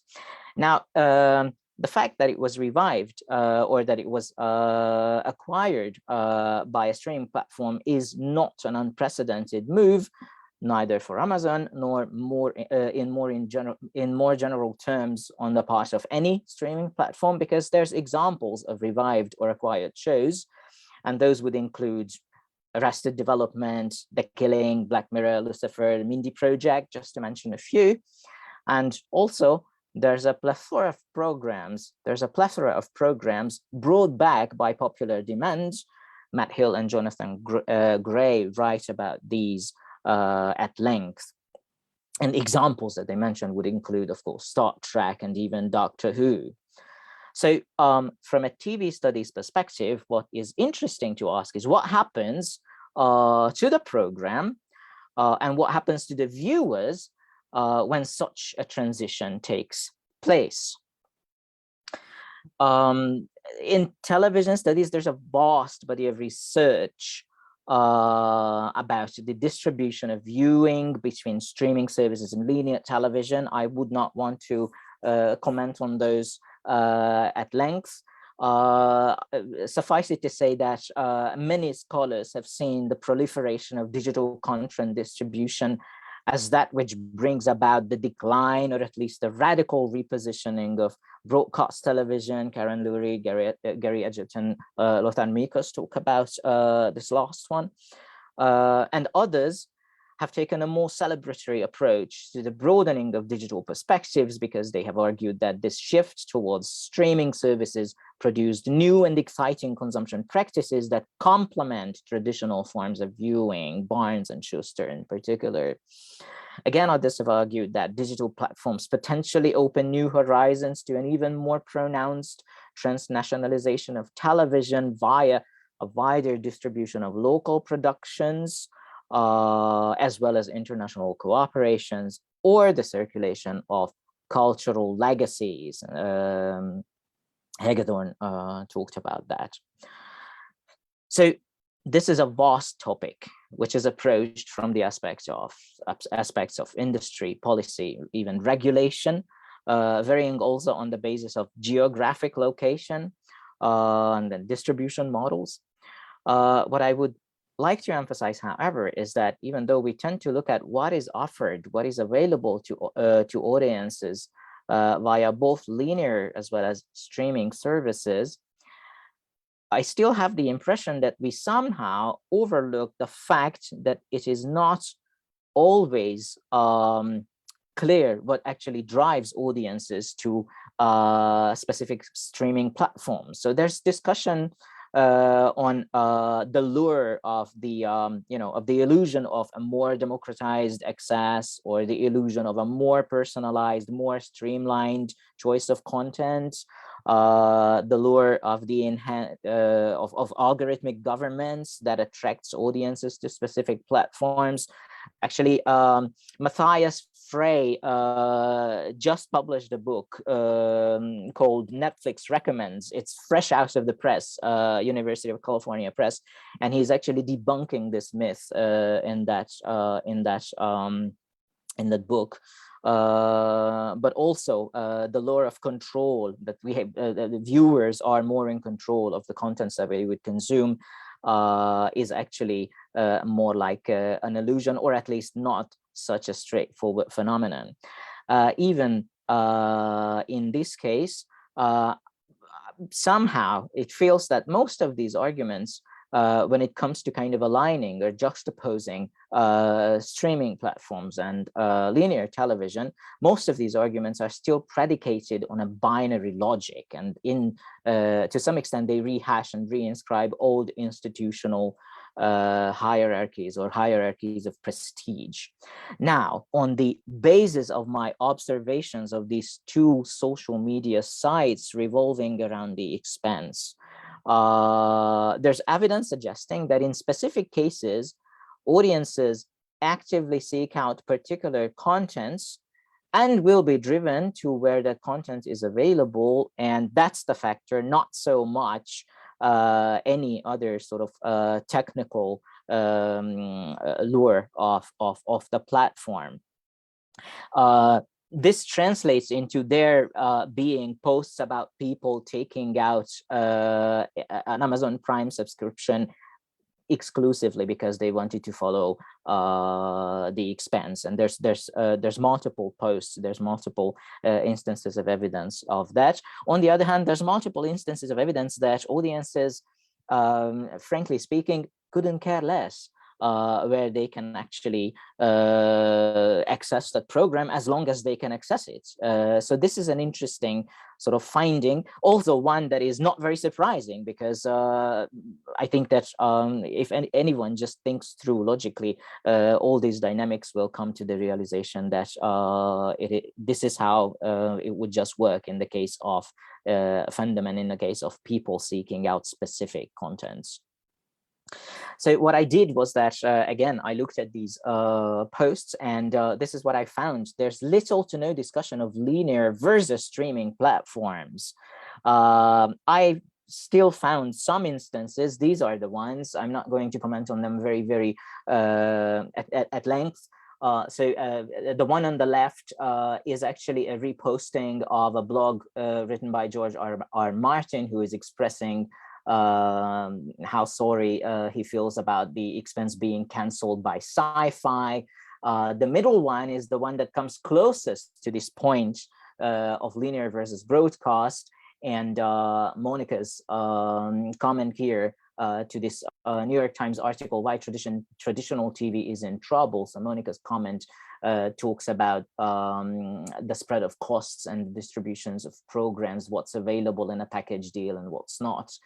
And the third one in the middle, Dominic's comments, is about the fact that apparently there's no hard feelings about in the company that it's still spearheading the Expanse, Alcan Entertainment, for the fact that Sci-Fi dropped it and Amazon had to pick it up, and then we're going back here.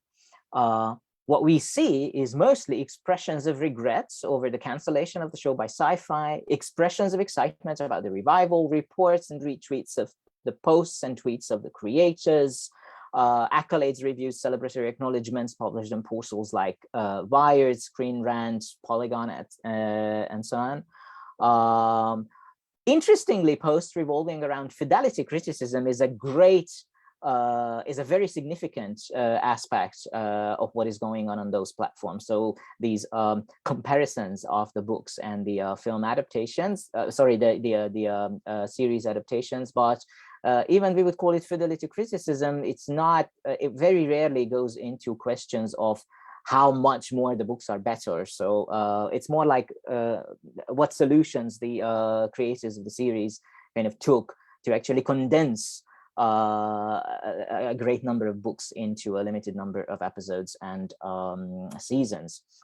And again, intertextual contexts and references to other related content, publicity around related content. For example, the Foundation with Jared Harris in the cast, and Dune, of course. Jared Harris is interesting because he was a kind of much discussed and kind of appreciated character in the first two seasons of The Expanse. Now, what's again interesting and deserves mention is reflections on specific strengths of the program: diversity in casting, strong female leads, and scientific accuracy. So what we have to the conclusion that we can draw from this is that ultimately what underpins these posts and what characterizes the aesthetics of The Expanse is its ability to bring into play anxieties that Claire Colebrook refers to as existential threats to the anthropos. The show unmasks the existential fragility of humans.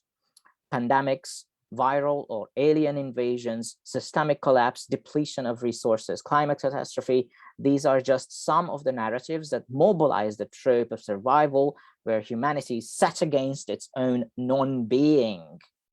The main narrative arc revolves around not only the idea that we must be saved, but rather around the question, who is this we? The Expanse goes at length to unpack this immanent heterogeneity, this dividedness of the anthropos as a species. Earthers, Martians, and Belters are always at each other's throats, and the conflicts of The Expanse offer parabolistic reflections on capitalistic and colonial logic, not simply in the colonization and terraforming of Mars. We can think about Bruno Latour's famous note, "We are earthbound and there's no planet B," but also in the depiction of the drive to explore and exploit new worlds. So in my experience, what I found was that we're dealing with a very self-conscious fandom here. But of course, it remains a question whether there's a direct correlation between the fact that they opt in on the platform and the fact that they are kind of quite self-conscious about what it is that they appreciate about the program and what kinds of contents will be circulating within the fandom. I'd say this kind of fandom is primarily interested and drawn to the contents, and they'll go where they can access it, but that doesn't mean they'd endorse platform logic or streaming in general. So there's actually quite a lot of very open criticism of Jeff Bezos and Amazon's kind of policies concerning their relation with their employees on these platforms. This also brings us to the debunking of the myth of streaming being hyper-individualistic. There's claims, of course, that OTT would be catering for a primarily individualistic viewer experience via algorithmic governance and the situatedness of the viewing in the home, to be precise. But what we see on social media, on these social media platforms, is that we have strong communities and a heightened level of agency and participation, creating a flux of paratexts in a primarily converging media context.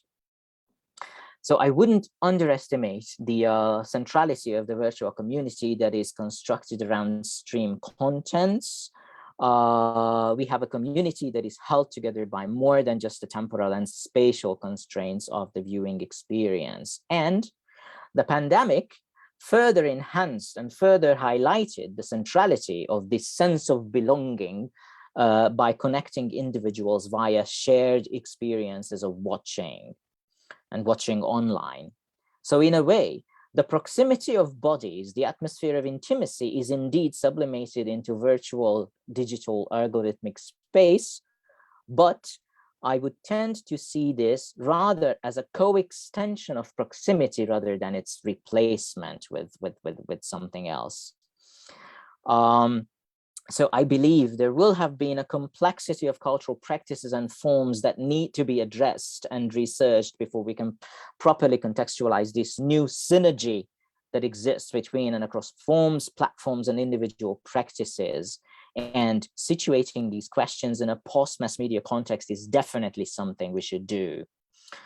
As a kind of conclusion of sorts, this is what I can offer. We should focus on synergy and co-extension rather than rivalry.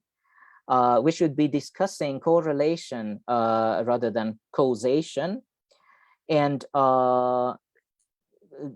I think it's important to be again looking at individual program texts and the audience practices that unfold around these, because this way we can ground our observations, and we can draw our conclusions on the basis of multiple such examples, which of course is also resulting in a methodological byproduct where we can highlight the centrality again of textual analysis, the kind of foster child of television and media studies more general. This is what is going to help us contextualize audience preferences and the resulting viewing practices, especially in regards to choice of platform and of form. And I think this is where I will leave it. Thank you very much for bearing with me, and my sincerest apologies for exceeding my time limit a little bit. Thank you. Okay, thank you very much, David. We will be back to you later after the other two presentations. Now let's skip to the third paper that involves three speakers from Greece. Anna Padora, PhD candidate at the School of Journalism and Mass Communication at the Aristotle University of Thessaloniki.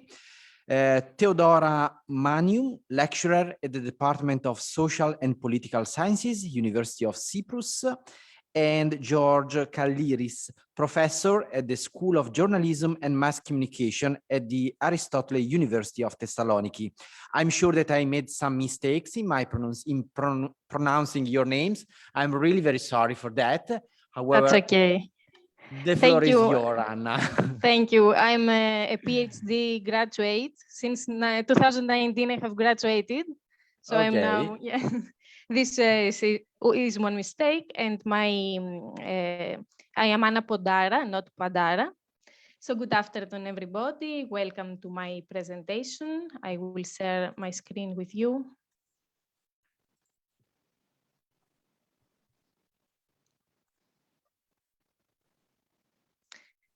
So I'm glad to be here. Can you see it's okay? Yes, we can see. We are in the middle of a storm right now here in Athens, so I hope we will not lose the internet connection. Fingers crossed.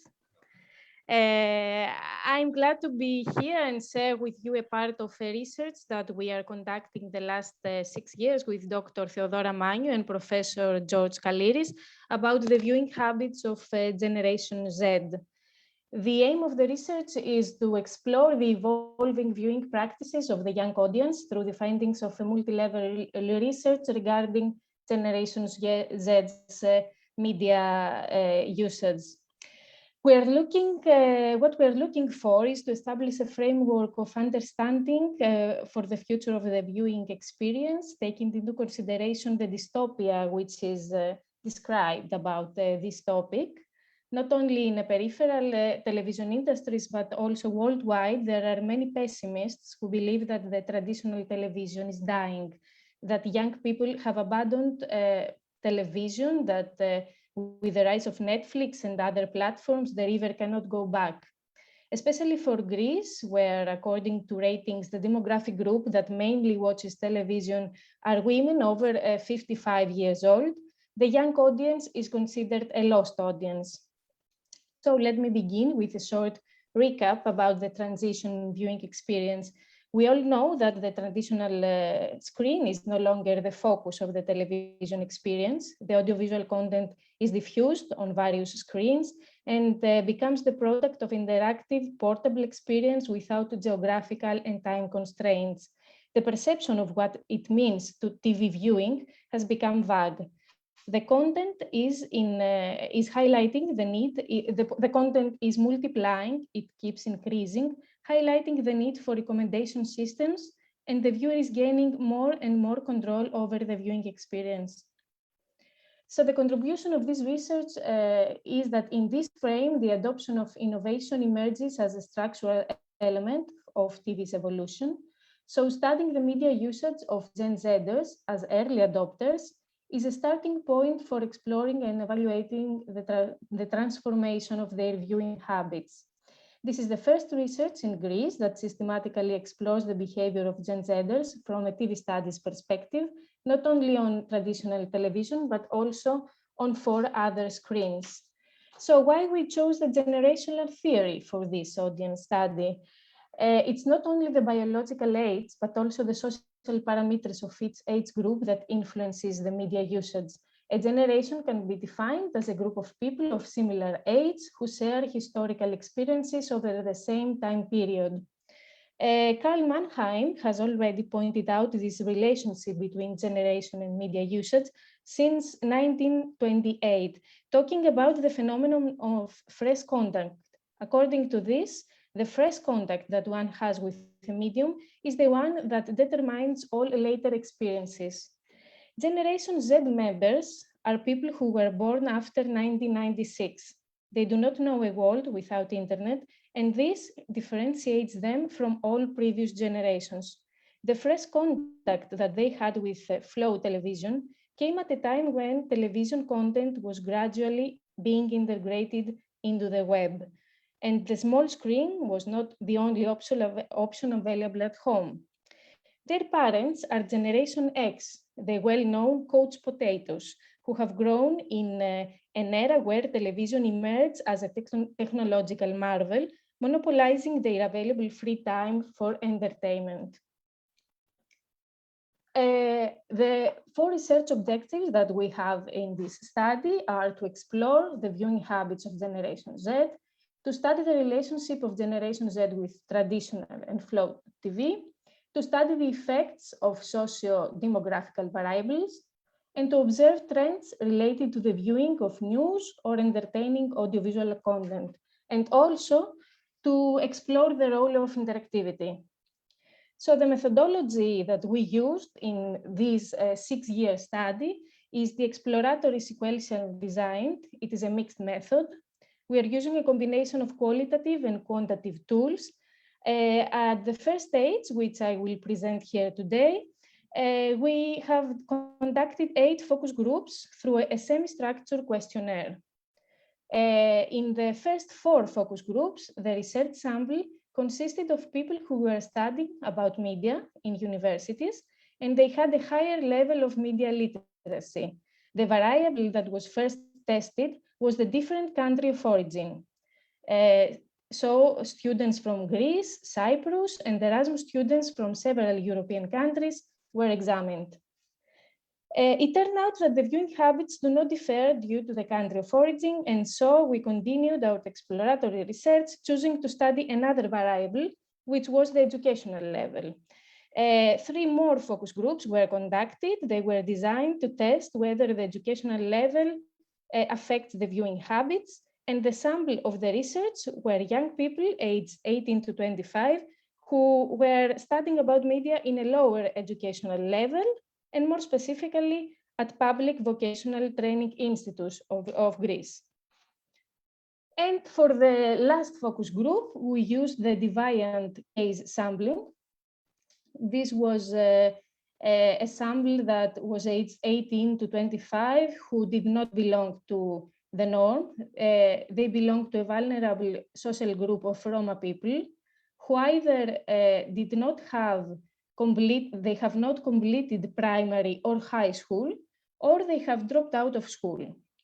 This focus group was designed in order to have some first indicators about how the lower level of education and the corresponding digital divide affects the viewing habits in the streaming era. So let's go to the findings. According to our research, Generation Z members are heavy users of audiovisual content. They watch less television than any other generation up to now, less flow television, but at the same time, they consume more audiovisual content than any other generation. To their statement, they're always online. They're online more than 12 hours per day. Actually, many of them agreed that they are not online only when they are sleeping or they are at the university. They watch audiovisual content on the internet for about 3 hours a day, while on Flow TV, they spend less than 1 hour per day. Of course, their main viewing platform is YouTube. This was unanimously declared by participants of all focus groups. And the main choices they have, the main motives they have for watching audiovisual content online are the quality of experience and the perceived usefulness, the convenience of use. Therefore, they avoid the Flow TV experience, which is offered with various obstacles, for example, commercial breaks. Moreover, they use three up to 5 screens, but they don't do it at the same times. Although second screening is a popular habit for general public, it seems that this doesn't apply to the case of Generation Z. According to our findings, the young audiences watch custom content that they actively choose and they are committed to watching. That's why they don't favor second screening. Of course, also they are mobility-centric users. They have a preference on mobile devices. The first preference is the mobile phone, and the following preferences are laptop, the desktop, and lastly, the tablet.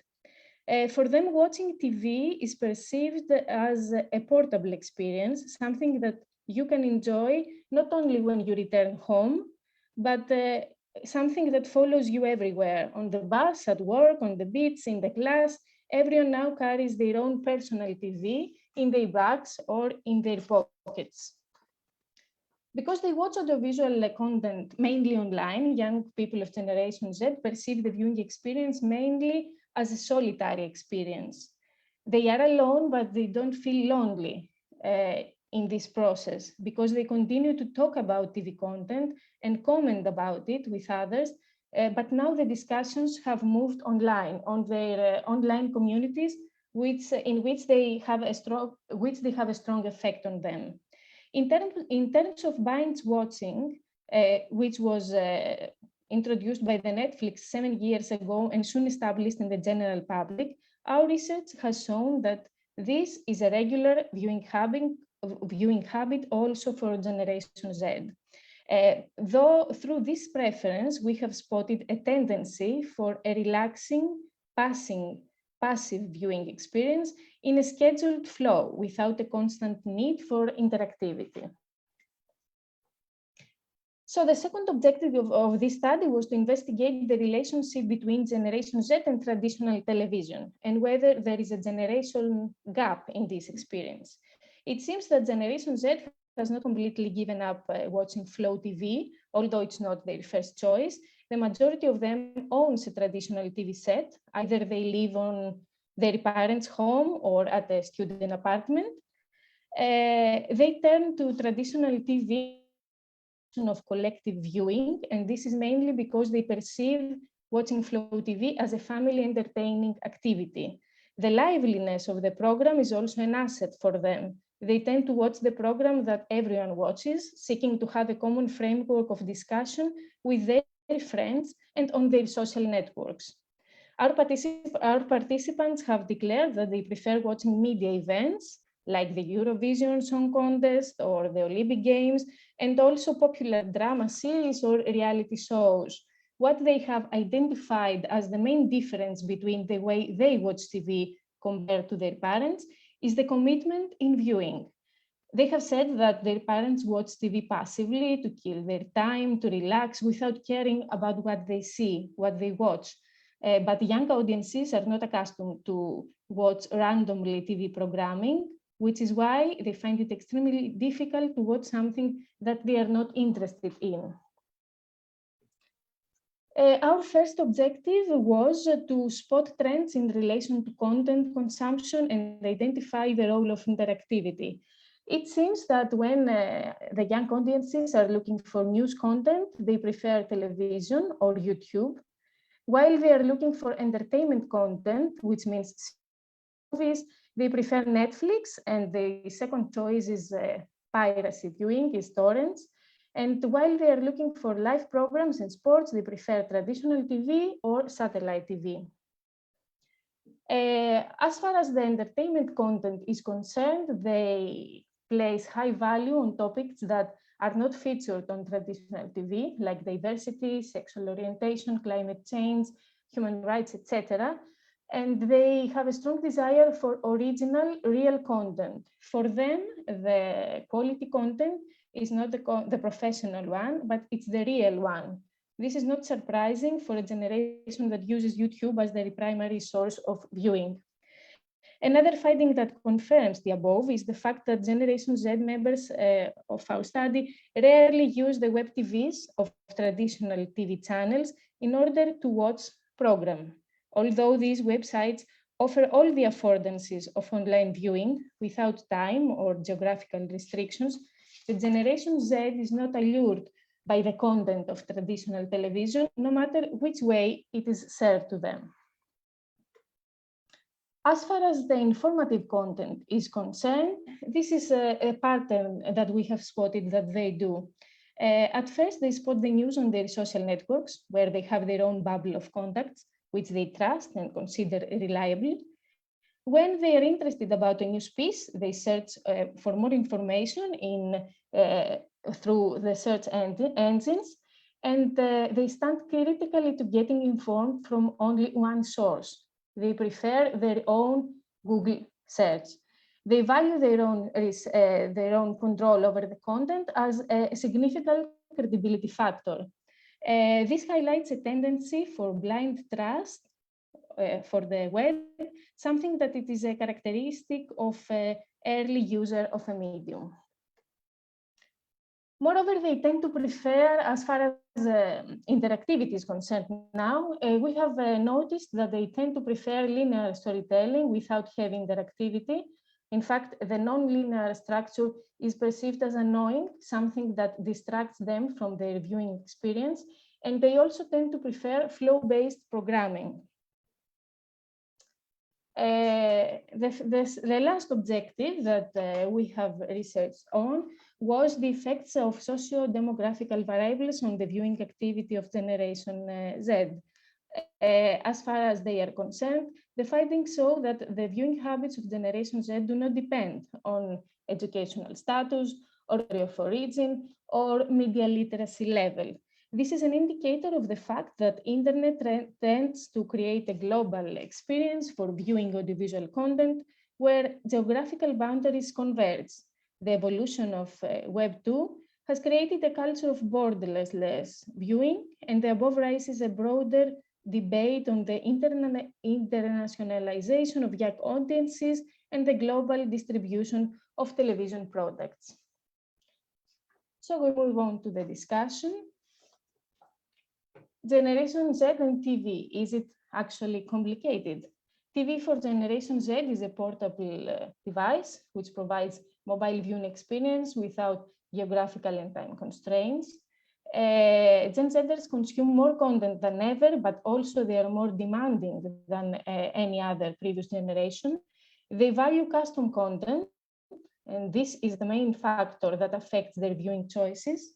The content is is becoming a crucial factor in a television ecosystem that aims to perceived value and user satisfaction rather than ratings. And also, traditional television remains a not negligible part of young people's routine. It is something that they do, even if they watch less than 1 hour TV per day. They have not totally abandoned flow television, and this complements the streaming television choices. So when everything changes, what remains the same? The three patterns that we have spotted that allure Generation Z for watching a flow television program is their preference for live collective viewing, their preference for linear content, and their preference for revealing flow-based viewing. It seems that the increased controllability that the Generation Z has is something that it is difficult to manage, since no one can make hundreds of quality choices every day. As the modern lifestyle becomes more and more fast and stressful, watching Flow TV offers a relaxing and passive experience on a scheduled stream. The responsibility of choice is something that, while it first seems liberating, can eventually become tedious and stressful. Also, algorithmic viewing is constantly gaining ground, as algorithms offer a peculiar kind of television programming. So as much as attracting young people to the small screen is considered by pessimists a losing bet, optimists can insist that it's a challenge that can be achieved. Thank you. With us your research and your results. Now let's skip to the final paper of this panel. The title is European General Interest Television Content in the Digital Arena, which is given by Celina Navarro, Nuria Garcia Munoz, and Matilde Delgado from the Università Autónoma de Barcelona. Unfortunately, our speakers had some technical problems and therefore they are not here with us, but they shared with us a video presentation that we are going to show you.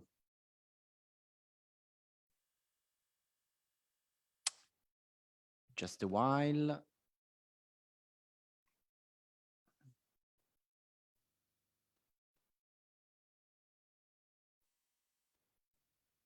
Okay, yes. Explore the changes in the schedules of European general interest channels from the break of the public monopolies, mostly at the beginning of the 1990s until today, with digitalization at the center of these alterations in the programming strategies. This study has been carried out within the framework project From Hegemony to Competition, Transformations of European Public Channels Programming Strategies over the last 30 years, funded by the Spanish Ministry of Science and Innovation. In the last 30 years of European television, there have been very noticeable changes in terms of ownership, competition, technology, but also in the content of the schedules. Nevertheless, despite the rise of thematic television channels, different pay TV platforms and models, and subscription video on-demand services, general interest channels has maintained higher advertisement income and higher audiences. The changes that surely has had more consequences in social terms has been the transition from a television model based in the public monopoly to an extremely competitive model, in which the hegemonic discourses have had to adapt and find their place on a new playing field. In these 3 decades, from the beginning of the 1990s until today, the way in which general television in Europe has traditionally been conceived, produced, and consumed has been redefined.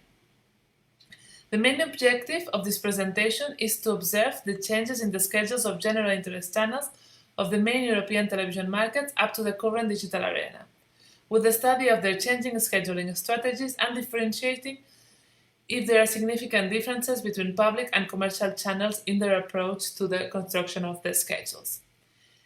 In terms of methodology, we have implemented a content analysis on the schedules of 25 general interest channels, 11 public and 14 commercial, from Spain, Italy, France, Germany, and the United Kingdom. For this paper, we have selected 4 seasons across the 30 years that reflect the changes of generalist television in Europe. The first season, 1992-1993, corresponds to the consolidation of the commercial channels across the different markets. The second corresponds to 1999 to 2000, when the changes in the schedules from the low competition era are clear with the increasing presence of importance of infotainment. The third season, 2009-2010, coincides with the global economic crisis and the digital switchover from analog to the DTT. Lastly, the season 2019 to 2020 has been analyzed to its currency and the consolidation of the multi-platform digital context, with a significant increase of the competition. A content analysis of 1 week of each season has been carried out to explore the schedules of the different channels using the categories and variables of Euromonitor. The evaluation of the television schedules on the European public channels has had clear trends over the last 30 years. In the public channels, as we can see here in this chart, and looking at the nature of the programs, we can observe a decrease of fiction in the last decade, with information content increasing considerably, reaching 45% of the European public schedules. The content categorized as info show, also referred as infotainment, has clearly also increased its presence, consolidating as a main macro-genre since the end of the 1990s until today. Show programs have decreased by half since the same slots now are filled with reality games, included as info shows.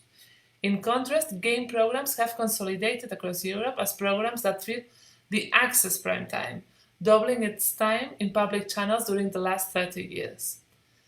And as we can see, sports and children's programs have become residual on public channels, mainly because of the rise of pay TV for the broadcasting of sports and the launch of thematic children's channels by all public corporations. Finally, in the other category, it needs to be highlighted the decreasing presence of educational programs, only maintaining a small but significant presence in the United Kingdom.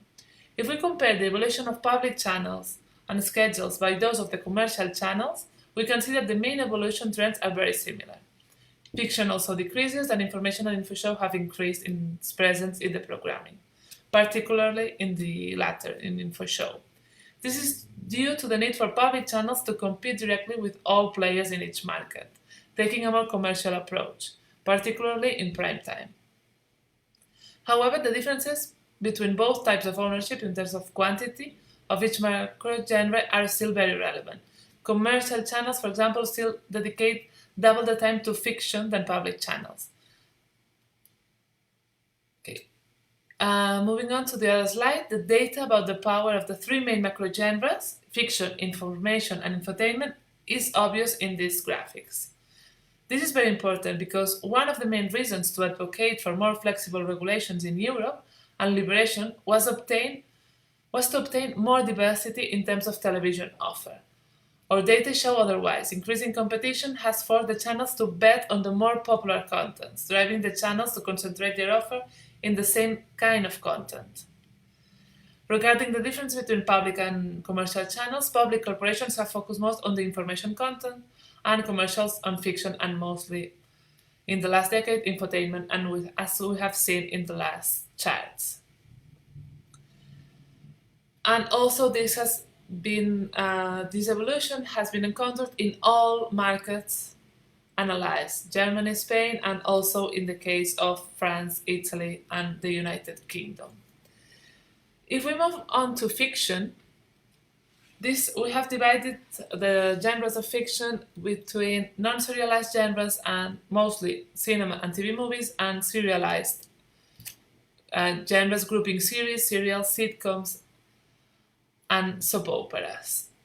These genres have become the most relevant ones and most competitive for the brand image of both the broadcasters, general interest channels, but also of the new SVOD platforms. Regarding non-serialized fiction, there has been a clear diminishment of feature films in public European channels, and this is important due to their airing of more geographical diverse cinema that these channels air as part of their public service remit. In contrast, commercial channels schedule mostly US blockbusters. In terms of information content, the emergence of thematic 24-hour news channels by public corporations has not prevented the growth of news programs in the general interest public channels. These genres have been divided into three categories: news, in-depth information, and magazines, and specialized information. All these categories are present in both public and commercial European channels. However, the latter two, specialized information and magazines, news, are more present in public channels, particularly since the 2009-2010 season. While the proportion of news has only increased slightly, the presence of programs with an in-depth analysis of the news or specialized content has significantly grown across Europe. Finally, undoubtedly, InfoShow has been the main phenomenon in the evolution of the last 3 decades, specifically with the rise of the reality in television. This reality has been approached from a format point of view, either from a documentary perspective, mainly docuseries and docushows, or combining the main ingredients of game shows, resulting in the proliferation of reality games. These realities have highly altered the scheduling of general interest channels, mostly on prime time. Regarding the public and commercial channels with these genres, there are significant differences not only in the amount of titles, but also from a qualitative perspective. Moving on to the conclusions, one can think that general interest television is the media that has changed the least due to digitalization.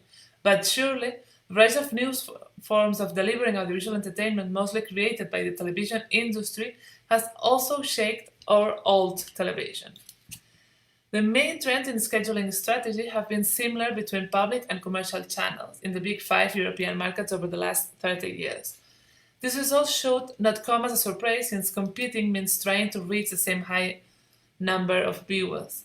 That being said, we should reinforce the idea that their strategies are similar but not quite the same. Public channels have bet more on information, while commercial channels have broadcast more fiction and infotainment programs.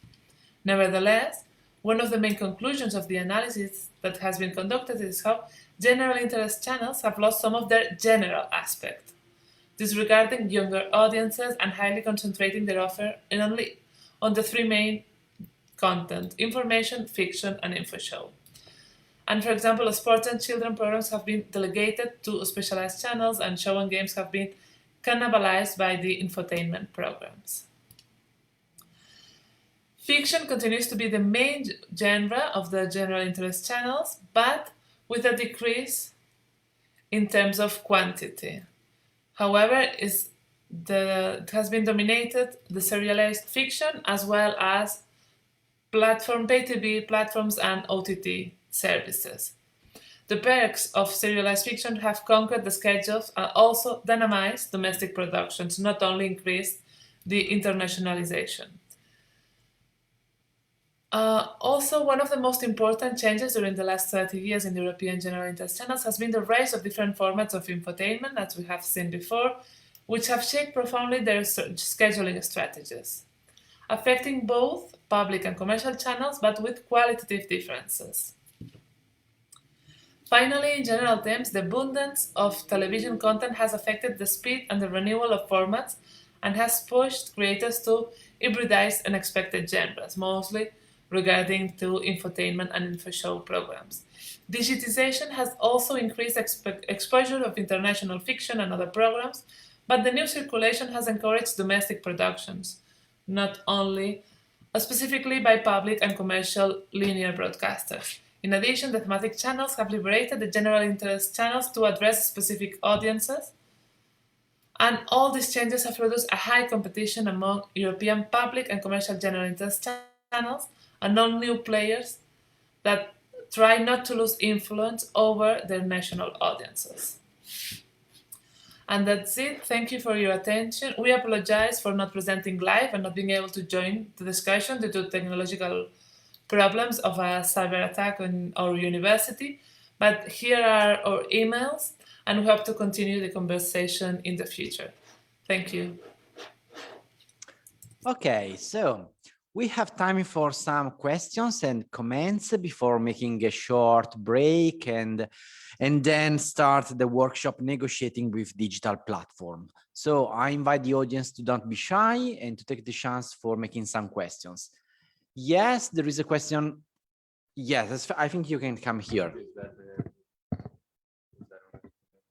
Okay, there is a question from Gloria Dagnino, Università della Svizzera Italiana, please. Hi, thank you very much for an interesting panel. I have a question for Jennifer. I very much enjoyed your talk. I was particularly fascinated by what you described about the fact that essentially text having a secondary function and being at the same time text and paratext for, you know, other text and other shows, and what you described about the practices of cross promotions through casting and through, you know, showrunners and themes, and maybe I'm completely, you know, out of the way here, but as you were describing in regards to over the top platform and Netflix, I was thinking that this kind of reminded me of traditional, you know, production strategies of Hollywood studios in Hollywood, you know, classic Hollywood, and, you know, this idea of slate production of different films with the same, you know, cast and recurring cast and recurring stars. So I was wondering if you know, if you had any thoughts on that. That's a great connection. And I did think of that in writing about Parks and Recreation and in writing about Disney Channel sitcoms, because in both cases, I thought that NBC, for instance, with the original formation of Parks and Recreation, had used Saturday Night Live as a sort of way to gather comedians and test them out. And then it farmed them out into sitcoms. So they each sort of got a chance to be in a sitcom. And that felt like a studio system to me. And then when they began creating these ensembles, they would add more people to the studio, and then they would sort of fan out more. And so another thing I'm writing on is the use of Peacock right now to put Parks and Recreation into conversation, and The Office into conversation with the new streaming show Rutherford Falls, which features someone from The Office and bringing in new Native American characters. So that idea that I think Anna suggested about diversity being something Gen Z is interested in. Well, this new show is very diverse, but it uses someone from The Office who was tried out in their comedy into this new show, but the new show is also the same creators. So that was sort of how it works on NBC Universal. And then over on the Disney universe, the new show, High School Musical, the series, is quite interesting in relation to old models of Disney Channel using the Miley Cyrus era to gather all of these young people who cross promote each other's shows and literally have crossover episodes, and then they cross promote their own brands and their own music. So this was very big on Disney Channel itself, which I wrote about in a book on Disney in the mid to 2010s. They cross promoted all of these people, but now with High School Musical, the series, it is cross promoting the TV show Glee, which was not owned by Disney, but now is through the Fox acquisition. And even if you look at some of the actors, the main teacher in this new High School Musical is someone who appeared in a very important branded sort of princess episode of Modern Family. So to me, what's so fascinating is the cross promotion is both obvious and then very subtle.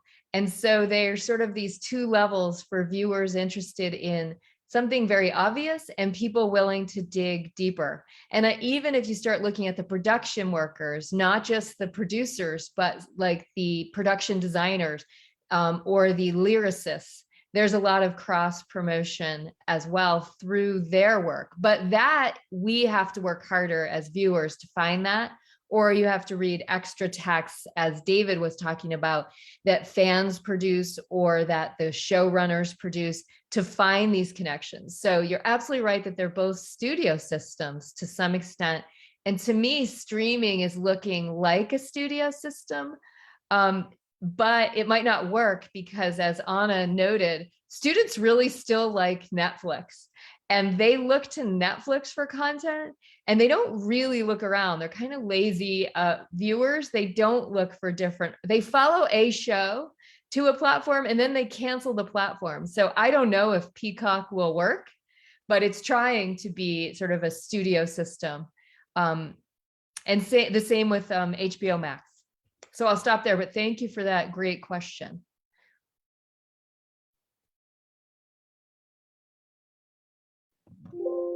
If I may just very quickly respond to what Jennifer just said about students subscribing to a specific platform for a specific show and then dropping the subscription.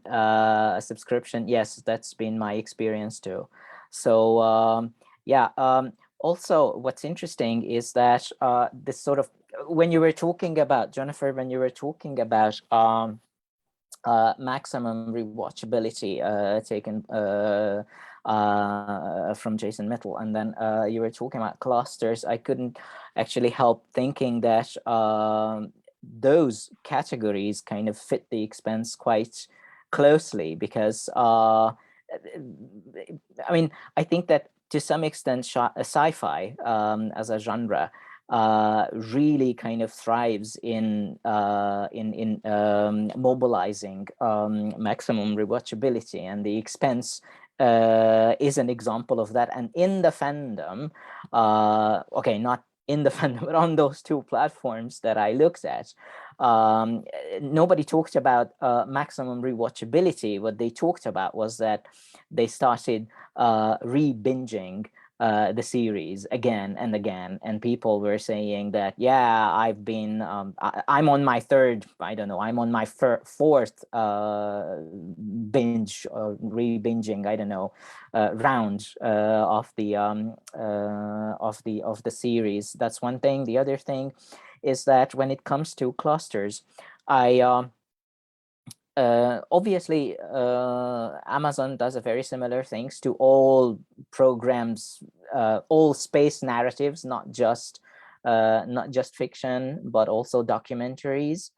And I haven't really come in the case of Amazon at least, I haven't really come across of any explicit form of cross promotion in this regard, but the algorithm would definitely group these things together, and then it would show those programs in your face when you're kind of going back to the platform.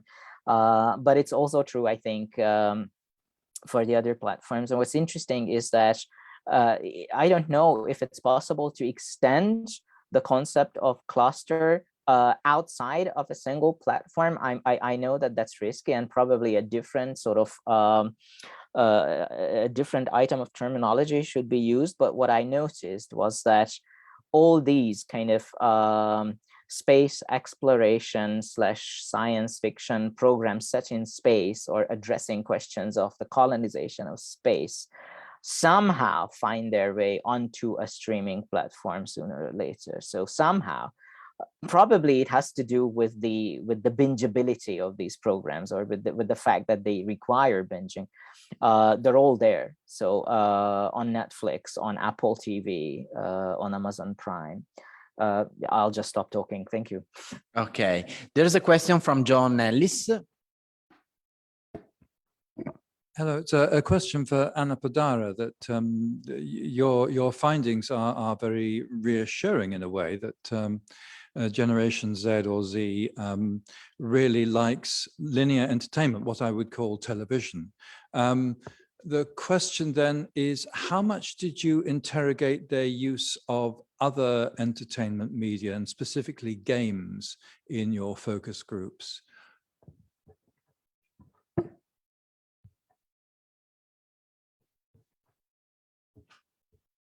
Anna, I think you have to put your microphone on. I'm sorry. Yes. Yes, Okay. we have not interrogated any gaming or gaming platforms, gaming content or gaming platforms in our research, because we have focused on the on what the professional studios produce and how it is being consumed from Generation Z. From this reason, we have also excluded content from YouTube users or social media users. We have focused only to typologies that are familiar to Flow TV typologies. Okay, thank you very much, Anna. Unfortunately, we have to stop here in order to make a short break before starting the workshop. I think in 5 minutes. Yes, we will be back in 5 minutes. Thank you very much to our speakers and to the audience in presence and online. Thank you very much, everybody. Thank you, everyone. I had so many things to say, but we don't have time. What you both did was very complimentary to what I am thinking about. So I very much appreciate it. Maybe we can email each other. Yes. I would love to do that. Yes, yeah. I would love to do also. Thank I you so want to know much. more about the linear TV that people were actually watching, Anna.